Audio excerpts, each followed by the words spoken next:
മാഷ് കയറിയോ?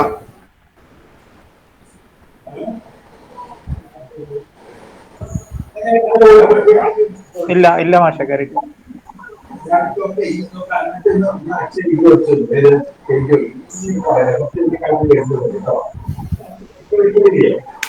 മാഷ് ഒന്നുകൂടി ലിങ്ക് അയച്ചു കൊടുക്കണം. ഇല്ല, ഒന്നുകൂടി ഇത് തന്നെ ട്രൈ ചെയ്യാൻ പറയൂ. ഈ ലിങ്ക് തന്നെ ഇപ്പൊ ചിലപ്പോ പറ്റുന്നുണ്ട്.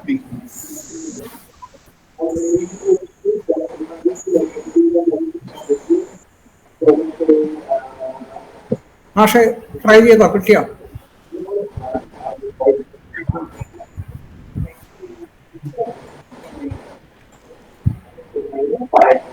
എന്ന് പറഞ്ഞുകൊണ്ടിരിക്കുകയാണ്. എന്നിട്ട് വട്ടം കറങ്ങിക്കൊണ്ടിരിക്കുകയാണ്.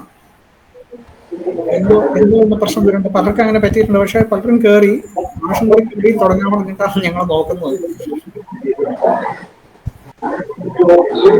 ഓക്കെ, ഒന്നുകൂടി ഒന്ന് ലീവ് ചെയ്ത് വീണ്ടും ഒന്ന് കട്ട് ചെയ്ത് വീണ്ടും ഒന്ന് നോക്കും മാഷം. ഞങ്ങൾ തുടങ്ങാം. ഓക്കെ, അപ്പൊ എല്ലാവരും മൈക്രോഫോൺ ഓഫ് ചെയ്തോളൂ. നമുക്ക് തുടങ്ങാം. സുഹൃത്തുക്കളെ, ഇന്നത്തെ വിഷയം മാനവല്ലി രാമകൃഷ്ണ കവി അപൂർവ ഗവേഷകൻ എന്നതാണ്. തീർച്ചയായിട്ടും ഒരു അപൂർവ ഗവേഷകൻ തന്നെയാണ് ഇദ്ദേഹം. ഒരു ബഹുഭാഷാ പണ്ഡിതൻ, താളിയോലകളുടെ സംരക്ഷണത്തിലും അവ തേടിപ്പിടിക്കുന്നതിലും അവർ പ്രസാധനം ചെയ്യുന്നതിലും അശ്രാന്തം പരിശ്രമിച്ചിട്ടുള്ള ഒരു ഗവേഷകൻ. തെലുങ്ക് സാഹിത്യത്തിലും അതുപോലെ തെലുങ്ക് ചരിത്രത്തിലും സാഹിത്യ ചരിത്രത്തിലും വർക്ക് ചെയ്തിട്ടുണ്ട്. ഭരതകോശം എന്നൊരു കോശഗ്രന്ഥം സംഗീത നാട്യ വിഷയങ്ങളിലുള്ള പഴയ ഗ്രന്ഥങ്ങളിലെ പല പംക്തികളും ഉദ്ധരിച്ചുകൊണ്ട് സമാഹരിച്ചുകൊണ്ടുള്ള ഒരു വളരെ പ്രയോജനകരമായിട്ടുള്ള ഒരു കോശം അദ്ദേഹം പ്രസിദ്ധീകരിച്ചിട്ടുണ്ട്. ഇതൊക്കെ ഉണ്ടെങ്കിലും അദ്ദേഹത്തിൻ്റെ ജീവിതകാലത്ത് വേണ്ട തരത്തിൽ സർക്കാരോ അക്കാദമിക സമൂഹമോ അദ്ദേഹത്തെ അംഗീകരിച്ചിരുന്നില്ല എന്നുള്ളത് ഒരുപാട് പേര് രേഖപ്പെടുത്തിയിട്ടുണ്ട്. അദ്ദേഹത്തെ അംഗീകരിച്ചില്ല എന്ന് മാത്രമല്ല, കുത്തുവാക്കുകൾ കൊണ്ട് നോവിക്കുകയും കൂടി ചെയ്തിരുന്നു, വേദനിപ്പിച്ചിരുന്നു എന്നുള്ളത് പലരും രേഖപ്പെടുത്തിയിട്ടുള്ള ഒരു കാര്യമാണ്. അന്ത്യകാലത്ത് ദാരിദ്ര്യം കൊണ്ട് വല്ലാതെ ബുദ്ധിമുട്ടിയ അദ്ദേഹം ഭിക്ഷ യാചിച്ചിരുന്നു എന്ന് നെറ്റിൽ നോക്കിയാൽ നമുക്ക് പലരും രേഖപ്പെടുത്തിയതായിട്ട് കാണാൻ പറ്റും. അദ്ദേഹത്തിന്റെ പ്രവർത്തന രംഗത്തെ പ്രവർത്തന മേഖലകൾ ഒരു 5 നമുക്ക് കാണാൻ പറ്റുന്നതാണ്. ഒന്ന്, സംഗീതത്തിൽ ധാരാളം വർക്ക് ചെയ്തിട്ടുണ്ട്. 2, മുമ്പ് പറഞ്ഞ പോലെ താളിയോലകളുടെ പ്രസാധന രംഗത്ത് ധാരാളം വർക്ക് ചെയ്തിട്ടുണ്ട്. പൊതുവെ ഒരുപാട് താളിയോലകൾ പ്രസാധനം ചെയ്യാൻ അദ്ദേഹം ശ്രമിച്ചിട്ടുണ്ട്. നമ്മൾ അറിയുന്നത് വളരെ കുറച്ച് മാത്രമേ ഉള്ളൂ. 3, അഭിനവ ഭാരതിയുടെ പ്രസാധനത്തിൽ നമുക്കറിയാം, ഇന്നും അഭിനവ ഭാരതിക്ക് ഒരു ക്രിട്ടിക്കൽ എഡിഷൻ ഉണ്ടായിട്ടില്ല. അഭിനവ ഭാരതിയുടെ പ്രസാധന ചരിത്രം നോക്കുമ്പോൾ, അതിൻ്റെ നാൾവഴികൾ നോക്കുമ്പോൾ, ആദ്യകാലത്ത് പയനിയറിംഗ് വർക്ക് ചെയ്തിട്ടുള്ളത് ഇദ്ദേഹമാണ്. 4, തെലുങ്ക് സാഹിത്യത്തിലും തെലുങ്ക് സാഹിത്യ ചരിത്രത്തിലും ധാരാളം വർക്ക് ചെയ്തിട്ടുണ്ട്. ഞാൻ 5 പറഞ്ഞു തോന്നുന്നു, ഒന്ന് എനിക്ക് ഓർമ്മ വരുന്നില്ല. ഏതായാലും മീര അതിനെക്കുറിച്ച് വളരെ വിസ്തരിച്ച് പറയാൻ പോകുന്നുണ്ടല്ലോ. ഇദ്ദേഹം ഇന്ത്യയിലെ പല സ്ഥലങ്ങളും പല മാനുസ്ക്രിപ്റ്റ്സ് റെപ്പോസിറ്ററികളും, അത് പ്രൈവറ്റും പബ്ലിക്കുമായിട്ടുള്ള റെപ്പോസിറ്ററികൾ, ചിലതൊക്കെ പഴയ രാജ്യങ്ങളായിരുന്നു. രാജധാനിയിലെ ബിക്കാനീർ പോലെ, നേപ്പാൾ പോലെയുള്ള പല സ്ഥലങ്ങളിലും, ഗുജറാത്തിലും മറ്റും ഒക്കെ ചേർന്ന് കേരളത്തിലും പലതവണ വന്നിട്ടുണ്ട്. സരസ്വതി മഹൽ ലൈബ്രറി പോലെയുള്ള സ്ഥലങ്ങളിൽ പ്രൈവറ്റും പബ്ലിക്കുമായിട്ടുള്ള റെപ്പോസിറ്ററീസിൽ പലതവണ ചെന്ന് ഒരുപാട് വർക്ക് ചെയ്തിട്ട് ഒരുപാട് കൃതികൾ ചെയ്തിട്ടുണ്ട്. പക്ഷെ ഇദ്ദേഹത്തെക്കുറിച്ച് അന്നത്തെ അക്കാദമിക സമൂഹം ഇദ്ദേഹം അനധികൃതമായി താൻ വർക്ക് ചെയ്യുന്ന സ്ഥാപനങ്ങളിലെ ഔദ്യോഗിക സൗകര്യങ്ങൾ ഉപയോഗിച്ചുകൊണ്ട് സ്വന്തം നിലയ്ക്ക് പുസ്തകങ്ങൾ പ്രസിദ്ധീകരിച്ചു എന്നൊക്കെ ആരോപണങ്ങൾ ഉണ്ടായിരുന്നു. അതാണ് സമൂഹം അദ്ദേഹത്തിന് കൊടുത്തിട്ടുള്ള അംഗീകാരം. അതിൽ കവിഞ്ഞൊന്നും ഉണ്ടായില്ല. അദ്ദേഹം മരിച്ചതിന് ശേഷമാണ്, ഇപ്പോഴും അതെ, ഇപ്പോഴും പലരും പറയുന്നുണ്ട്, ആന്ധ്രാപ്രദേശിൽ നിന്നുള്ള പല സ്കോളേഴ്സും. ഇപ്പൊ ഞാൻ അടുത്ത കാലത്ത് കഴിഞ്ഞ മാസം ഉടുപ്പിയിൽ ചെന്നപ്പോൾ ആന്ധ്രയിലെ സ്കോളേഴ്സിനെ കണ്ടിരുന്നു, ധാരാളം വർക്ക് ചെയ്യുന്നവരെ കണ്ടിരുന്നു. അവരോട് ചോദിച്ചപ്പോൾ അവരിപ്പോഴും പറയുന്നത് ഇദ്ദേഹത്തിന്റെ അനന്തരവന്മാർ ഇപ്പോൾ ഇദ്ദേഹത്തിന്റെ കൃതികളെല്ലാം ഒന്ന് സമാഹരിച്ച് ഇദ്ദേഹത്തിന്റെ ഒരു അംഗീകാരം ഉണ്ടാക്കാനും ഇദ്ദേഹത്തിന്റെ എന്താ ജീവചരിത്രം പോലും വേണ്ട തരത്തിൽ രേഖപ്പെടുത്തപ്പെട്ടിട്ടില്ല. നിങ്ങൾ ലിസ്റ്റിൽ നോക്കിക്കഴിഞ്ഞാൽ കാണാം, പലതരത്തിലാണ്. ഡേറ്റ് ഓഫ് ബർത്ത് 2-3 തരത്തിൽ കാണുന്നു. അദ്ദേഹം എവിടെ പഠിച്ചു, എന്തൊക്കെ ജോലി ചെയ്തു എന്ന് നോക്കിയാൽ തന്നെ പലതരത്തിലാണ് കാണുന്നത്. അപ്പോൾ ഇപ്പോഴും കാര്യമായിട്ടുള്ള രേഖകൾ ഉണ്ടായിട്ടില്ല. ഒരേ ഒരു പുസ്തകം മാത്രമേ ഉണ്ടായിട്ടുള്ളൂ തോന്നുന്നു ഇംഗ്ലീഷിൽ. തെലുങ്കിൽ കുറെ പുസ്തകങ്ങൾ ഉണ്ടായിട്ടും നമ്മൾ അറിയുന്നില്ല. ഇത്രയധികം വർക്ക് ചെയ്തിട്ടുള്ള നമ്മളുടെ കേരളത്തിലെ കൈക്കുളങ്ങര രാമവാര്യരെ പോലെയോ വാചസ്പതി ടി സി പരമേശ്വര മോസൂദിനെ പോലെയോ ധാരാളം വർക്ക് ചെയ്തിട്ട് സമൂഹം അംഗീകരിക്കാതെയും ദാരിദ്ര്യം കൊണ്ട് വല്ലാതെ ബുദ്ധിമുട്ടുകയും ചെയ്ത ഒരു സ്കോളറിനെ നമ്മളും പൊതുവെ അറിയുന്നില്ല എന്നുള്ളത് ഒരു കാര്യം. കേരളത്തിലുള്ള നമ്മൾ മറ്റു പലരെക്കാളും ഈ ഇതുപോലെയുള്ള വിഷയങ്ങളിൽ, അക്കാദമിക വിഷയങ്ങളിൽ താല്പര്യത്തോടുകൂടി ഗൗരവത്തോടുകൂടി ചിന്തിക്കുന്നവരാണ് നാം എന്നാണ് നാം മേനി നടിക്കുന്നത്. നമുക്ക് പോലും ഇദ്ദേഹത്തിന്റെ സംഭാവനകൾ വേണ്ട തരത്തിൽ അറിയില്ല എന്നുള്ളതാണ് വസ്തുത. ഇങ്ങനെയൊരു വിഷയത്തെ ഇന്ന് കൈകാര്യം ചെയ്യുന്നത് PR മീരയാണ്. മീര ഒരു സംസ്കൃതം ടീച്ചറാണ്, സ്കൂൾ ടീച്ചറാണ്, നല്ലൊരു ഗവേഷകയാണ്. അവരെക്കുറിച്ച് പറയുമ്പോൾ സംസ്കൃതം ടീച്ചറാണെന്നല്ല പറയേണ്ടത്, നല്ലൊരു ഗവേഷകയാണെന്നാണ് ആദ്യം പറയേണ്ടത്.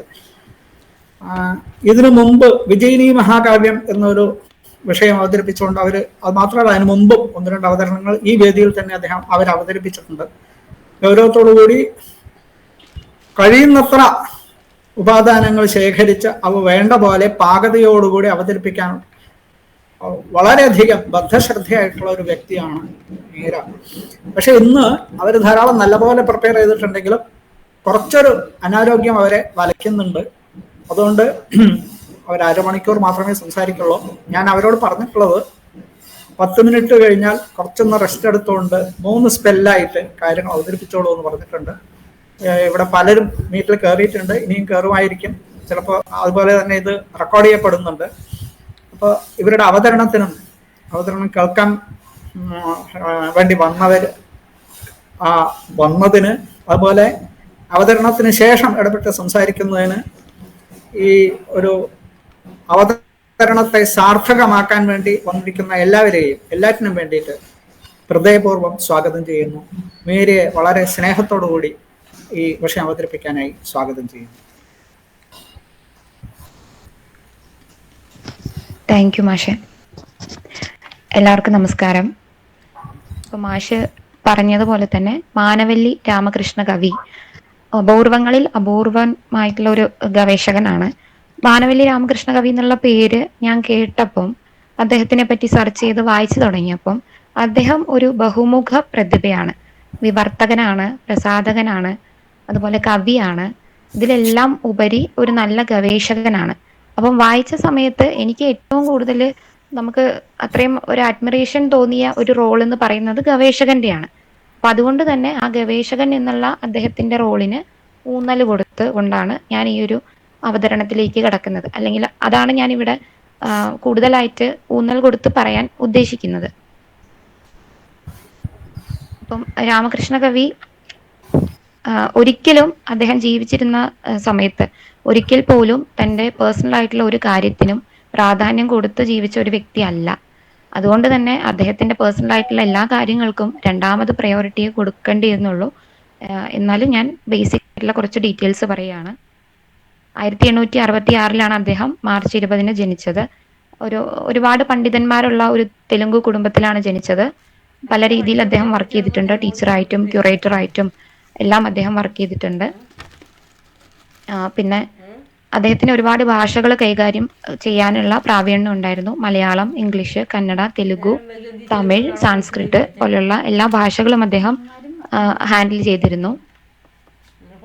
അപ്പം എന്തുകൊണ്ടാണ് ഇങ്ങനെ ഒരു ടൈറ്റിൽ എന്ന് ചോദിച്ചാൽ,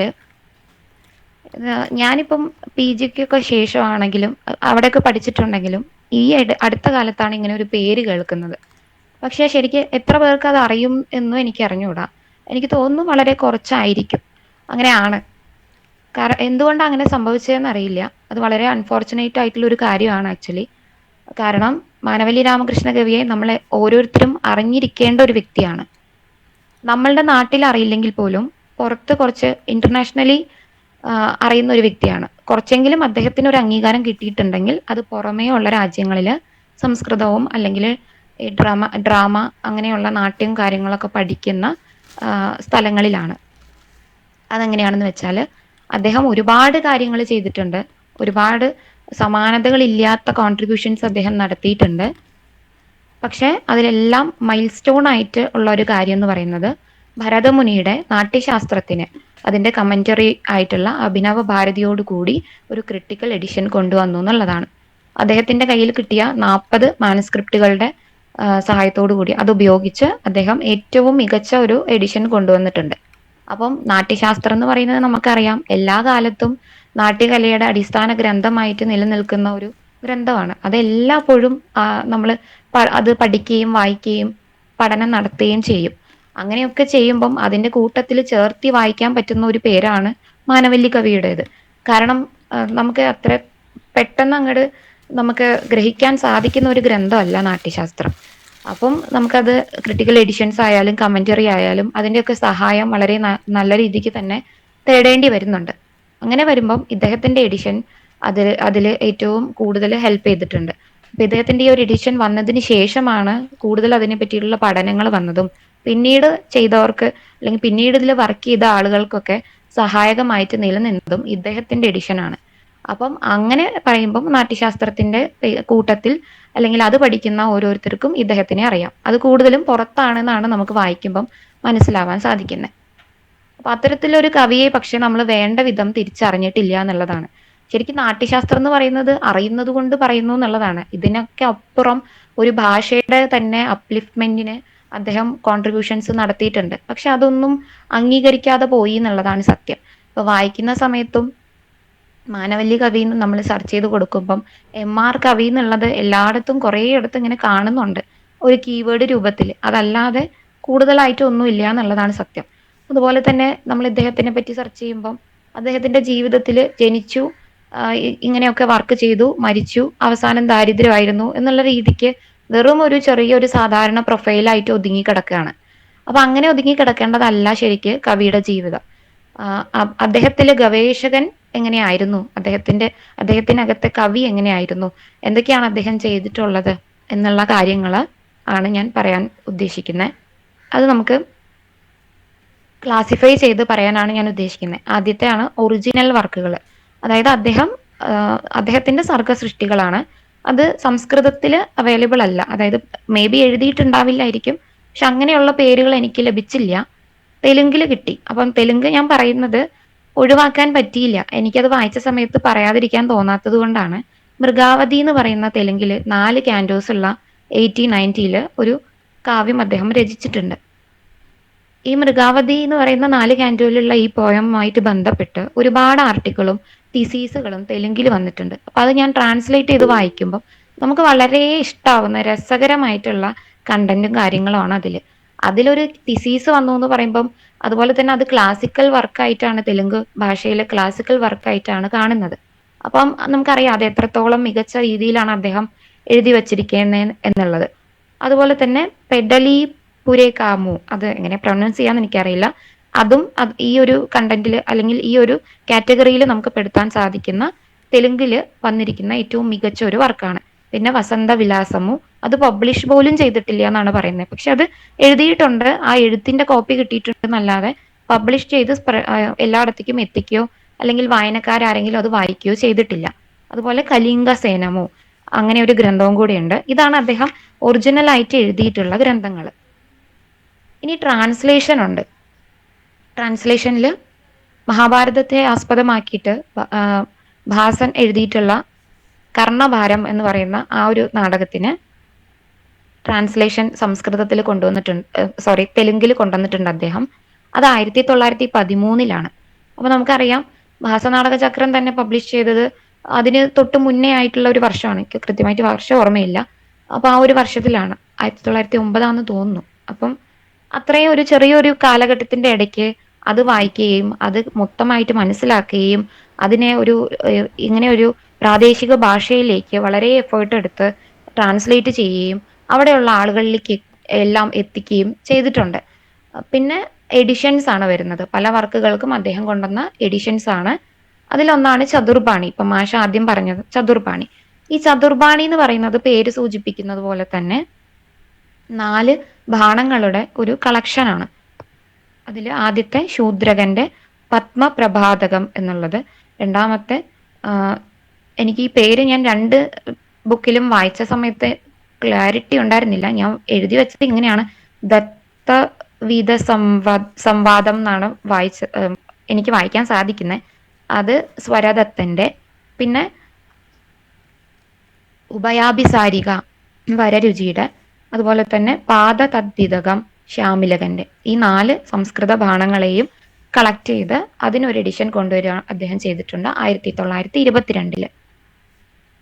പിന്നെ ഈ ഒരു എഡിഷൻസ് കൊണ്ടുവരുന്ന കൂട്ടത്തിൽ തന്നെ അദ്ദേഹം ആ എഡിഷൻസ് കൊണ്ടുവരുമ്പം അതിന്റെ പുറകിലുള്ള പ്രോസസ്സ് എങ്ങനെയായിരുന്നു, എല്ലാ രചനകൾ നടത്തുമ്പോഴും എല്ലാ മാനസ്ക്രിപ്റ്റുകൾ പരിശോധിക്കുമ്പോഴും അതിന്റെ പിന്നിൽ വർക്ക് ചെയ്യുമ്പോഴും എന്തൊക്കെയാണ് എക്സ്പീരിയൻസ് ഉണ്ടായത്, അതുപോലെ ആർക്കൊക്കെ ഇതിനു വേണ്ടി കടപ്പെട്ടിരുന്നു എന്നുള്ള കാര്യങ്ങളൊക്കെ കുറിച്ച് വെച്ചിട്ടുണ്ട്. അപ്പൊ അങ്ങനെ ഞാൻ കണ്ടതാണ് നാരായണ നമ്പൂതിരി എന്ന് പറയുന്ന തൃശ്ശൂരുള്ള ഒരു നമ്പൂതിരി കുടുംബത്തിലെ ഒരു വ്യക്തി. അദ്ദേഹത്തിന്റെ ഫാമിലിയിൽ നിന്നാണ്, ആ ഫാമിലി ട്രഷറിൽ നിന്നാണ് ഈ ചതുർബാണിയുടെ മാനസ്ക്രിപ്റ്റുകൾ കണ്ടെത്തിയത് എന്ന് പറഞ്ഞ് അദ്ദേഹത്തിനോട് കടപ്പെട്ടിരിക്കുന്നു എന്നുള്ള ഒരു സ്റ്റേറ്റ്മെന്റ് കൂടി കാണാൻ സാധിച്ചു. പിന്നെ ദിഗ്നാഗന്റെ കുന്തമാല 1923, അതുപോലെ തന്നെ 1924 ദണ്ഡിയുടെ അവന്തി സുന്ദരി കഥയ്ക്കും അദ്ദേഹം എഡിഷൻ കൊണ്ടുവന്നിട്ടുണ്ട്. വർഷങ്ങൾ ശ്രദ്ധിച്ചാൽ അറിയാം, അദ്ദേഹം ഒരു കണ്ടിന്യൂസ് ആയിട്ടുള്ള ഒരു പ്രോസസ്സാണ് നടത്തിയിരിക്കുന്നത്. ഒരു റെസ്റ്റും ഇല്ലാതെ തന്റെ പാഷൻ അത്രയും 100% എഫേർട്ട് കൊടുത്തിട്ട് കണ്ടിന്യൂസ് ആയിട്ട് ചെയ്യാണ് ചെയ്തിരിക്കുന്നത്. ഈ അവന്തി സുന്ദരി കഥ എഡിറ്റ് ചെയ്ത് എഡിഷൻ കൊണ്ടുവന്നതിന് ശേഷം അതിനെ പറ്റിയിട്ടുള്ള ഒരു ലേഖനത്തിൽ അദ്ദേഹം എഴുതിയിട്ടുണ്ട്. അതിന്റെ കർത്താവായിട്ടുള്ള ദണ്ഡിയുടെ ആൻസിസ്റ്റർ ആയിരുന്നു ഭാരവി. അതുപോലെ തന്നെ അദ്ദേഹം ജനിച്ച സ്ഥലം, ജനനം, ആ സമയം, ജീവിച്ച കാലഘട്ടം, ഇങ്ങനെയുള്ള ഡീറ്റെയിൽസ് എല്ലാം അദ്ദേഹത്തിന് കണ്ടെത്താൻ സാധിച്ചിട്ടുണ്ട്. ഈ എഡിറ്റിംഗ് ചെയ്യുന്ന അല്ലെങ്കിൽ എഡിഷൻ വർക്ക് നടത്തുന്ന സമയത്ത് അങ്ങനെയുള്ള ഡീറ്റെയിൽസ് എല്ലാം കണ്ടെത്താൻ സാധിച്ചിട്ടുണ്ട് എന്നുകൂടി അതിനുശേഷം വന്നിട്ടുള്ള ലേഖനത്തിൽ കുറിച്ചു വെച്ചിട്ടുണ്ട്. അപ്പം ഒരു ഗ്രന്ഥം എടുക്കുകയും അതിനെ എഡിഷൻ കൊണ്ടുവരിക മാത്രമല്ല, അതിന് പിന്നിൽ കിട്ടുന്ന ഡീറ്റെയിൽസ് അല്ലെങ്കിൽ അതിന് പിന്നിൽ അദ്ദേഹം ചെയ്തിട്ടുള്ള കാര്യങ്ങൾ, ഇതെല്ലാം ശരിക്കും നമുക്ക് പിന്നീട് വായിക്കുമ്പം ഒരു തരത്തിൽ റെഫറൻസുകളാണ്. അപ്പൊ അത് കുറിച്ച് വെക്കുക കൂടെ അദ്ദേഹം ചെയ്തിട്ടുണ്ട്. പിന്നെ കൗമുദി മഹോത്സവം എന്ന് പറയുന്ന ഒരു ഗ്രന്ഥം, ഇതും ഒരു ചരിത്രപരമായിട്ടുള്ള കണ്ടന്റ് ഉള്ള ഒരു ഗ്രന്ഥമാണ്. 5 ഭാഗങ്ങളാണ് ഇതിനുള്ളത്, ചാപ്റ്റേഴ്സ്. പിന്നെ ഇത് 1929 അദ്ദേഹം കണ്ടെടുക്കുന്നത്. അതും അദ്ദേഹം കാര്യമായിട്ട് തന്നെ ഇതിന്റെ ഒരു സ്റ്റോറി പറയുന്നുണ്ട്. ഇത് കത്തി തീർന്ന അല്ലെങ്കിൽ കത്തിയ ഒരു അവസ്ഥയിലാണ് കിട്ടിയത്, അതിനൊക്കെ വളരെ കഷ്ടപ്പെട്ടിട്ടാണ് ആ ഒരു രൂപത്തിലേക്ക് മാറ്റിയത് എന്ന് പറയുന്നുണ്ട്. അപ്പൊ ആ കൂട്ടത്തില് ഇതിന്റെ ഗ്രന്ഥകാരന്റെ പേര് എഴുതുന്ന ആ സ്പേസിൽ ഒരു ഹോളായിരുന്നു. അപ്പൊ അവിടെ നിന്ന് VG എന്നുള്ള 2 അക്ഷരങ്ങളാണ് കിട്ടിയത്. അങ്ങനെ വിജിക എന്നുള്ള ഒരു പേരാണ് അതിന്റെ ഓഥറിന് കൊടുത്തേക്കുന്നത്. ശരിയാണോ എന്നറിഞ്ഞൂടാ, പക്ഷെ അങ്ങനെയാണ് കണ്ടെത്താൻ എനിക്ക് സാധിച്ചത് എന്ന് പറഞ്ഞ് അദ്ദേഹം പറയുന്നുണ്ട്. അതാണ് കൗമുദി മഹോത്സവം. പിന്നെ നാട്യശാസ്ത്രമാണ്. അഭിനവ ഭാരതിയോട് കൂടി തന്നെ അതിനൊരു ക്രിട്ടിക്കൽ എഡിഷൻ കൊണ്ടുവന്നു. 3 വോളിയം ആയിട്ടാണ് കൊണ്ടുവന്നിരിക്കുന്നത്. പിന്നെ ഉള്ളത് ഭരതകോശം. ഈ ഭരതകോശം അദ്ദേഹത്തിന്റെ ഒരു മാഗ്നം ഓപ്പസ് ആയിട്ടാണ് കാണുന്നത്.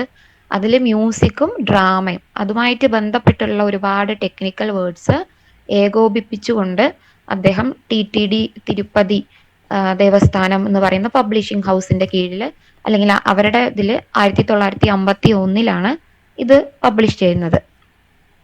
അതേപോലെ വല്ലഭദേവന്റെ സുഭാഷിതാവലി എന്ന് പറയുന്ന ഒരു ഗ്രന്ഥത്തിന്റെയും മാനുസ്ക്രിപ്റ്റുകൾ അദ്ദേഹത്തിന് കണ്ടെത്താൻ സാധിച്ചതായിട്ട് പറയുന്നുണ്ട്.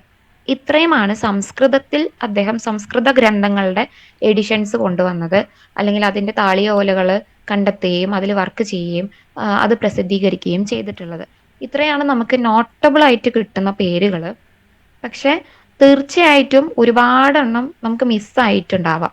ഇദ്ദേഹം എഴുതി വെക്കാൻ മറന്നു പോയതോ അല്ലെങ്കിൽ വേറെ ആരും അതിനുള്ള എഫേർട്ട് എടുക്കാതെയോ അങ്ങനെയൊക്കെ പോയിട്ടുണ്ടാവാം.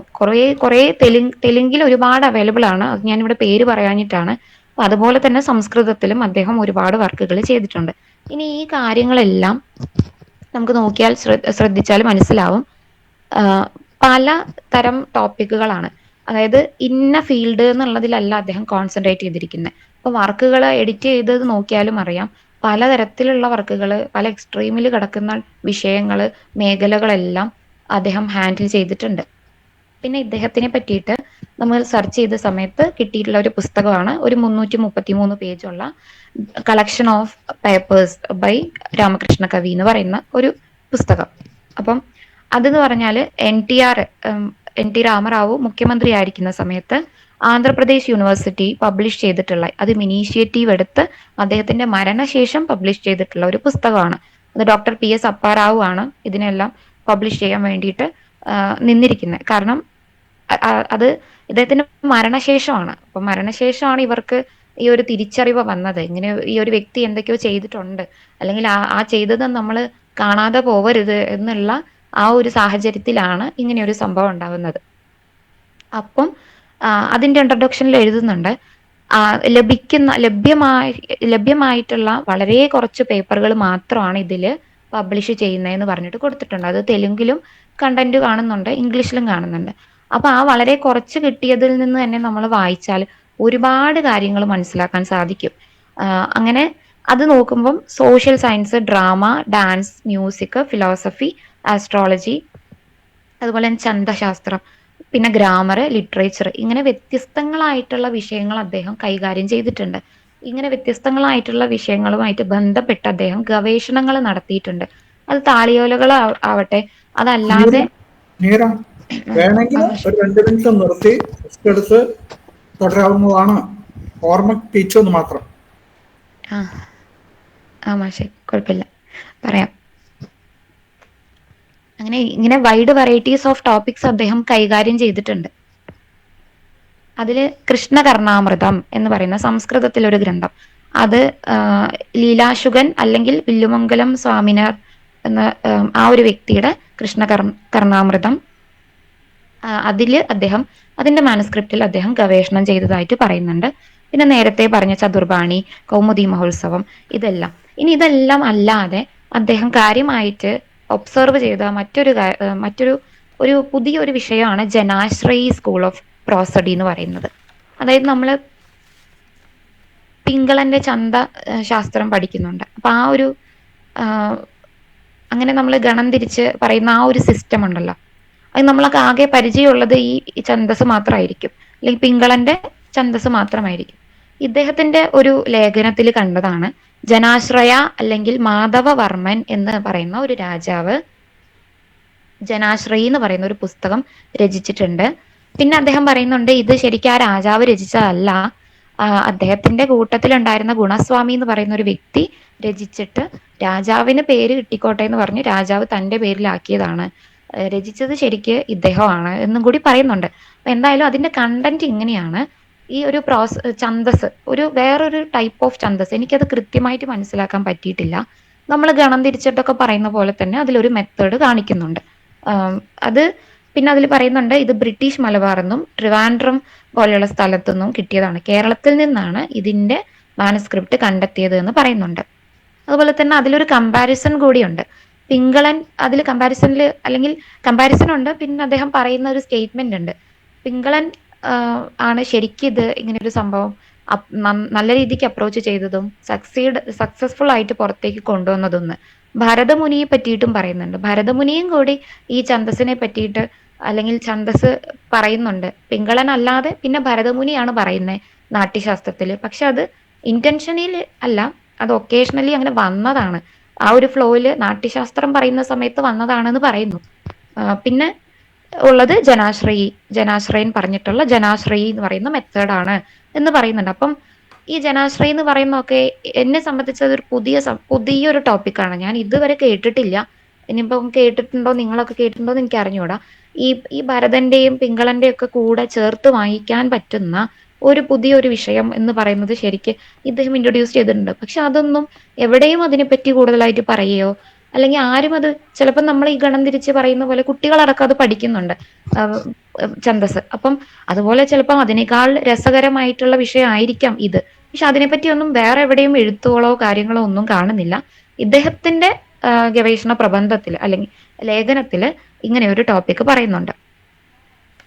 പിന്നെ വാക്യപദീയം, ഭർതൃഹരിയുടെ വാക്യപദീയം, അതിന്റെ വൃത്തികളെല്ലാം കിട്ടുകയുണ്ടായി. അതിലും ഇദ്ദേഹം ഗവേഷണം നടത്തിയതായിട്ട് പറയുന്നുണ്ട്. മറ്റ് ഫിലോസഫേഴ്സിനെ എങ്ങനെയാണ് ഭർതൃഹരി ഇൻഫ്ലുവൻസ് ചെയ്തത് എന്നുള്ളതിനെ പറ്റിയും കൂടെ അദ്ദേഹത്തിൻ്റെതായിട്ടുള്ള രീതിക്ക് പറയുന്നുണ്ട്. ഇനി മ്യൂസിക് എന്ന് പറയുന്നത് കവിയുടെ ഒരു ഇഷ്ട വിഷയമായിട്ട് നമുക്ക് തോന്നും വായിക്കുമ്പം. സംഗീത സുധാകര ഹരിപാലന്റെ തെലുങ്കില് ഉണ്ടായിരുന്ന വർക്കുകളാണ് സംഗീത ശിരോമണി. ഇതിലെല്ലാം അദ്ദേഹം പഠനങ്ങൾ നടത്തിയിട്ടുണ്ട്. ഇനിയും പേരുകൾ കുറെ ഉണ്ട്. മെയിൻ ആയിട്ടുള്ള 2 പേര് ഞാൻ പറഞ്ഞതാണ്. അപ്പൊ അദ്ദേഹത്തിന് സംഗീതവും ഒരു ഇഷ്ട വിഷയമായിരുന്നു. അതിലും അദ്ദേഹം കുറെ കാര്യങ്ങൾ പറഞ്ഞിട്ടുണ്ട് എന്നുള്ളതാണ്. കുറെ ടെക്നിക്കൽ ആയിട്ടുള്ള സംഭവങ്ങളായതുകൊണ്ട് കുറേയൊന്നും എനിക്ക് വായിച്ച് മനസ്സിലാക്കാൻ സത്യം പറഞ്ഞാൽ സാധിച്ചിട്ടില്ല. പക്ഷെ ഇഷ്ടം പോലെ പേരുകൾ കാണുന്നുണ്ട് ഇതുപോലെ. പിന്നെയാണ് അർത്ഥശാസ്ത്രം. നമ്മൾ നേരത്തെ പറഞ്ഞതിൽ നിന്നൊക്കെ വളരെ വ്യത്യസ്തമായിട്ടുള്ള ഒരു ടോപ്പിക്കാണ് അർത്ഥശാസ്ത്രം എന്ന് പറയുന്നത്. ഈ അർത്ഥശാസ്ത്രം നമുക്കറിയാം, അതൊരു പൊളിറ്റിക്കൽ വർക്കാണ്. ഏറ്റവും കൂടുതൽ അല്ലെങ്കിൽ ഇറങ്ങിയതിൽ വെച്ച് ഏറ്റവും ബെസ്റ്റ് ആയിട്ടുള്ള ഒരു രാജ്യതന്ത്രങ്ങളൊക്കെ അടങ്ങിയിട്ടുള്ള ഒരു ഗ്രന്ഥമാണ്. അപ്പൊ ആ ഒരു ഗ്രന്ഥം തെലുങ്കിലേക്ക് അതുമായിട്ട് ബന്ധപ്പെട്ടുള്ള ലേഖനങ്ങൾ എഴുതുകയും അത് വായിച്ച് തെലുങ്കിലേക്ക് ട്രാൻസ്ലേറ്റ് ചെയ്യാൻ ശ്രമിക്കുകയും ഒക്കെ ചെയ്തിട്ടുണ്ട് ഇദ്ദേഹം. അപ്പം അദ്ദേഹത്തിന് അതിനോടുള്ള ആ ഒരു ഇഷ്ടവും അല്ലെങ്കിൽ താല്പര്യവും കൊണ്ട് തന്നെയാണ്, അല്ലാതെ ഒരിക്കലും അങ്ങനെ നമുക്ക് എഫേർട്ട് ഇടാൻ സാധിക്കില്ല. അപ്പൊ അതിനെപ്പറ്റി കൂടി അദ്ദേഹം എഴുതിയിട്ടുണ്ട്. പിന്നെ ഭാഷ്യദീപ എന്ന് പറയുന്ന ഒരു പേപ്പർ ഞാൻ കാണുണ്ടായി. അത് പ്രാഭാകരന്റെ ആണെന്ന് പറയുന്നു. മീമാംസകനായിട്ടുള്ള പ്രാഭാകരന്റെ, ശബരസ്വാമി എഴുതിയിട്ടുള്ള മീമാംസ ഭാഷ്യം എന്ന് പറയുന്ന ഒരു ഗ്രന്ഥത്തിന് എഴുതിയിട്ടുള്ള വൃത്തിയാണെന്ന് ഞാൻ വായിച്ച് മനസ്സിലാക്കിയത്. പക്ഷെ എനിക്ക് എത്ര കണ്ടത് ശരിയാണെന്ന് അറിയില്ല. എന്തായാലും അങ്ങനെയാണ് പറയുന്നത്. പ്രാഭാകരന്റെ ഒരു ഗ്രന്ഥമാണ് ഭാഷ്യദീപം എന്ന് പറഞ്ഞിട്ടാണ് അതിലൊരു ആർട്ടിക്കിൾ കാണാൻ സാധിക്കുക. പിന്നെ ബൃഹത് സംഹിത, വരാഹമിഹിരന്റെ ബൃഹത് സംഹിത. ഈ ബൃഹത് സംഹിത എത്രത്തോളം പ്രാധാന്യം അർഹിക്കുന്ന ഒരു ഗ്രന്ഥമാണ് എന്നുള്ളത് പറയുന്നു. അതുപോലെ തന്നെ അതിന്റെ കമന്ററി ആയിട്ടുള്ള ഉത്പല പരിമളം എന്ന് പറയുന്ന ആ ഒരു കമന്ററിയെ പറ്റിയിട്ടും അദ്ദേഹം ഗവേഷണം നടത്തുകയും അതിൽ അദ്ദേഹത്തിന് മനസ്സിലായ കാര്യങ്ങൾ അത് നമുക്ക് വായിച്ചാൽ മനസ്സിലാവാം. മാനുസ്ക്രിപ്റ്റ് എവിടെ നിന്നൊക്കെയാണ് കിട്ടിയത്, ആരൊക്കെയാണ് അതിനെ സഹായിച്ചത്, അങ്ങനെ പോയിന്റ് ഔട്ട് ചെയ്തിട്ട് നമുക്ക് പെട്ടെന്ന് അങ്ങോട്ട് ക്യാച്ച് ചെയ്യാൻ പറ്റുന്ന രീതിക്ക് വളരെ നീറ്റായിട്ടാണ് എഴുതിയിരിക്കുന്നത്. അപ്പം ഈ ഉത്പല പരിമളത്തിനെ പറ്റിയിട്ടും ബൃഹത് സംഹിതയെ പറ്റിയിട്ടും അതിന്റെ ഒരു ഇമ്പോർട്ടൻസിനെ പറ്റിയിട്ടൊക്കെ അദ്ദേഹം ചർച്ച ചെയ്യുന്നുണ്ട്. അപ്പം ഇത്രയും കാര്യങ്ങളാണ് ഇതിൽ പറയുന്നത്. ഇനി അതല്ലാതെ ഇതല്ലാതെ നൃത്തപര എന്നുള്ള ഒരു പുതിയൊരു ടൈപ്പ് ഓഫ് ഡ്രാമ അതിനെപ്പറ്റി കൂടി അദ്ദേഹം പറഞ്ഞ് കാണുന്നുണ്ട്. അതായത് നമ്മൾ കുറെ കണ്ടിട്ടുണ്ട്, ഡിമം ബാണം എന്നൊക്കെ പറഞ്ഞ് അങ്ങനെയൊക്കെ ഒരു ഡ്രാമാസിന്റെ ടൈപ്സ് നമ്മൾ കേട്ടിട്ടുണ്ട്. അതേപോലെ ഒരു പുതിയ ടൈപ്പാണെന്ന് പറഞ്ഞിട്ട് ഇതുവരെ ആരും ഈ പര എന്നുള്ള നൃത്തപര എന്ന് തന്നെയാണ് ഞാൻ മനസ്സിലാക്കിയത്. പര എന്നുള്ള അതിനെ പറ്റിയിട്ട് ആരും ഇതുവരെ പറഞ്ഞിട്ടില്ല, എന്നാൽ ഭരതമുനി അത് പറയാതെ പറയുന്നുണ്ട് എന്നുള്ള രീതിക്കൊക്കെ എഴുതി കാണുന്നുണ്ട്. അതെന്താ ഇതിന്റെ പ്രത്യേകത പറയുന്നത് വെച്ചാല്, നമ്മള് അംഗരസങ്ങൾ എന്നില്ലാതെ എല്ലാ രസങ്ങളും ഒരു സിറ്റുവേഷനിൽ വന്നു പോവുക, അല്ലെങ്കിൽ എല്ലാ രസവും വരിക, എല്ലാ വിധത്തിലുള്ള നായകന്മാരും അറ്റ് എ ടൈം പെർഫോം ചെയ്യുക. അതാണ് ഇതിന്റെ പ്രത്യേകതയായിട്ട് പറയുന്നത്. അല്ലെങ്കിൽ ഒരു പർട്ടിക്കുലർ ടൈപ്പ് ഓഫ് നായകൻ ഓർ നായിക അല്ല, എല്ലാ ടൈപ്പിലുള്ളവർക്കും ഇതിൽ പെർഫോം ചെയ്യാം. അതാണ് നൃത്തപര എന്ന് പറഞ്ഞിട്ട് അങ്ങനെ ഒരു സംഭവം അദ്ദേഹം പറയുന്നുണ്ട്. ഇത് കൂടാതെ വേറൊരു വെറൈറ്റി ടോപ്പിക് അദ്ദേഹം പഠിച്ചെഴുതിയിട്ടുള്ള വേറൊരു കാര്യം കണ്ടത്, ഹിന്ദു മ്യൂസിക് അണ്ടർ എ സുൽത്താൻ എന്ന് പറഞ്ഞിട്ടുള്ള ഒരു ആർട്ടിക്കിൾ കാണാനുണ്ടായി അദ്ദേഹത്തിന്റെ. അതായത് നമുക്കറിയാം സാധാരണ ഒരു ഇപ്പം ഒരു റിലീജിയനെ മറ്റ് റിലീജിയന്റെ ആളുകളെ എങ്ങനെ നശിപ്പിക്കാന്നുള്ള ചിന്തയാണ് പല സാഹചര്യങ്ങളിലും വരിക കാര്യത്തിനോട് അടുക്കുന്ന സമയത്ത്. അപ്പം അതിനാദ്യമായിട്ട് ചെയ്യുന്നത് അവരുടെ ഭാഷ നശിപ്പിക്കുക, അവരുടെ പാരമ്പര്യം ഇല്ലാതാക്കുക, അവരുടെ സംസ്കാരം, അവരുടെ പുസ്തകങ്ങള്, എഴുത്തുകൾ ഇല്ലാതാക്കുക എന്നുള്ളതാണ്. സോറി. അങ്ങനെയിരിക്കെ ഇവിടെ ഒരു ഗിയാസുദ്ദീൻ മുഹമ്മദ് എന്ന് പറയുന്ന മാൻഡവി എന്ന് പറയുന്ന ഒരു സ്ഥലത്തെ ഒരു സുൽത്താൻ ചെയ്തിരിക്കുന്നത് അദ്ദേഹത്തിന്റെ കോർട്ടില് ഇതുപോലെ മ്യൂസിക്കുമായിട്ട് ബന്ധപ്പെട്ട് പ്രവർത്തിക്കുന്ന ആളുകളെ വരുത്തുക, അവരെഴുതിയിട്ടുള്ള രചനകളോ കീർത്തനങ്ങളോ ഒക്കെ പാടിക്കുക, അവർക്ക് ആദരവ് കൊടുക്കുക, അതുപോലെ തന്നെ അതിനെ പ്രൊമോട്ട് ചെയ്യാനുള്ള പരിപാടികൾ ചെയ്യുക, അങ്ങനെയുള്ള സദസ്സുകൾ മറ്റും സംഘടിപ്പിക്കുക, ഇങ്ങനെയുള്ള കാര്യങ്ങളൊക്കെ ചെയ്തിട്ടുള്ള ഒരു സുൽത്താനെ പറ്റി പറയുന്നുണ്ട്. അപ്പം ഇത് ഞാൻ ബേസിക്, അതായത് ഇതിന്റെ ഒരു ചുരുക്കം പറഞ്ഞതാണ്. അത് ഏതൊക്കെ ഗ്രന്ഥങ്ങളാണ്, ആരൊക്കെയാണ് കൊണ്ടുവന്നത് എന്നുള്ളതൊക്കെ അതിൽ വിശദമായിട്ട് പറയുന്നുണ്ട്. അപ്പം ഇപ്പൊ ഞാൻ പറഞ്ഞത് അദ്ദേഹത്തിന്റെ വർക്കുകൾ, ട്രാൻസ്ലേഷൻസ്, അതുകൂടാതെ അദ്ദേഹം ഗവേഷണം നടത്തിയിട്ടുള്ള വളരെ വെറൈറ്റി ആയിട്ടുള്ള കുറച്ച് ടോപ്പിക്കുകൾ, വിഷയങ്ങൾ, അതിപ്പോ ജനാശ്രയ ആയിക്കോട്ടെ, അതുപോലെ തന്നെ ഈ മ്യൂസിക് ആയിട്ട് ബന്ധപ്പെട്ടിട്ടുള്ള ആയിക്കോട്ടെ, ഇങ്ങനെയുള്ള കാര്യങ്ങൾ, അതുപോലെ തന്നെ നൃത്തപര എന്ന് പറയുന്ന ആ ഒരു പുതിയ വിഷയം, അതുപോലെ ഇപ്പം ലാസ്റ്റ് പറഞ്ഞിട്ടുള്ള ഹിന്ദു മ്യൂസിക് അണ്ടർ എ സുൽത്താൻ, ഇത്തരത്തിലുള്ള വിഷയങ്ങളിലെല്ലാം അദ്ദേഹം, നമുക്കത് വായിച്ചാൽ മനസ്സിലാവും, അദ്ദേഹം വളരെ വിശദമായിട്ട് തന്നെ എഴുതുന്നുണ്ട്. അതും ഓരോ കുഞ്ഞു കുഞ്ഞു ടോപ്പിക്കിന്റെ അടിയിലായിട്ട് എഴുതുമ്പോൾ നമുക്ക് പെട്ടെന്ന് അത് മനസ്സിലാവും. പിന്നെ അതിന് ടെക്നിക്കൽ വശങ്ങൾ കുറേ ഉണ്ട്, അത് ക്യാച്ച് ചെയ്യാൻ കുറച്ചധികം പണിയുണ്ട്. അപ്പം അതെനിക്ക് കുറെ ഒന്നും മനസ്സിലായിട്ടില്ല, അതുകൊണ്ട് ഞാനത് ഇവിടെ പറയുന്നില്ല. പക്ഷെ ഇത്രയും കാര്യങ്ങൾ അദ്ദേഹം പറഞ്ഞിട്ടുണ്ട്. അപ്പൊ ഇതിൽ നിന്ന് നമുക്ക് മനസ്സിലാക്കാൻ പറ്റുന്ന ഒരു സംഭവം എന്താ വെച്ചാല്, അദ്ദേഹത്തിന് വേണ്ട വിധം അംഗീകാരം കിട്ടിയില്ല എന്ന് ആദ്യം പറഞ്ഞല്ലോ.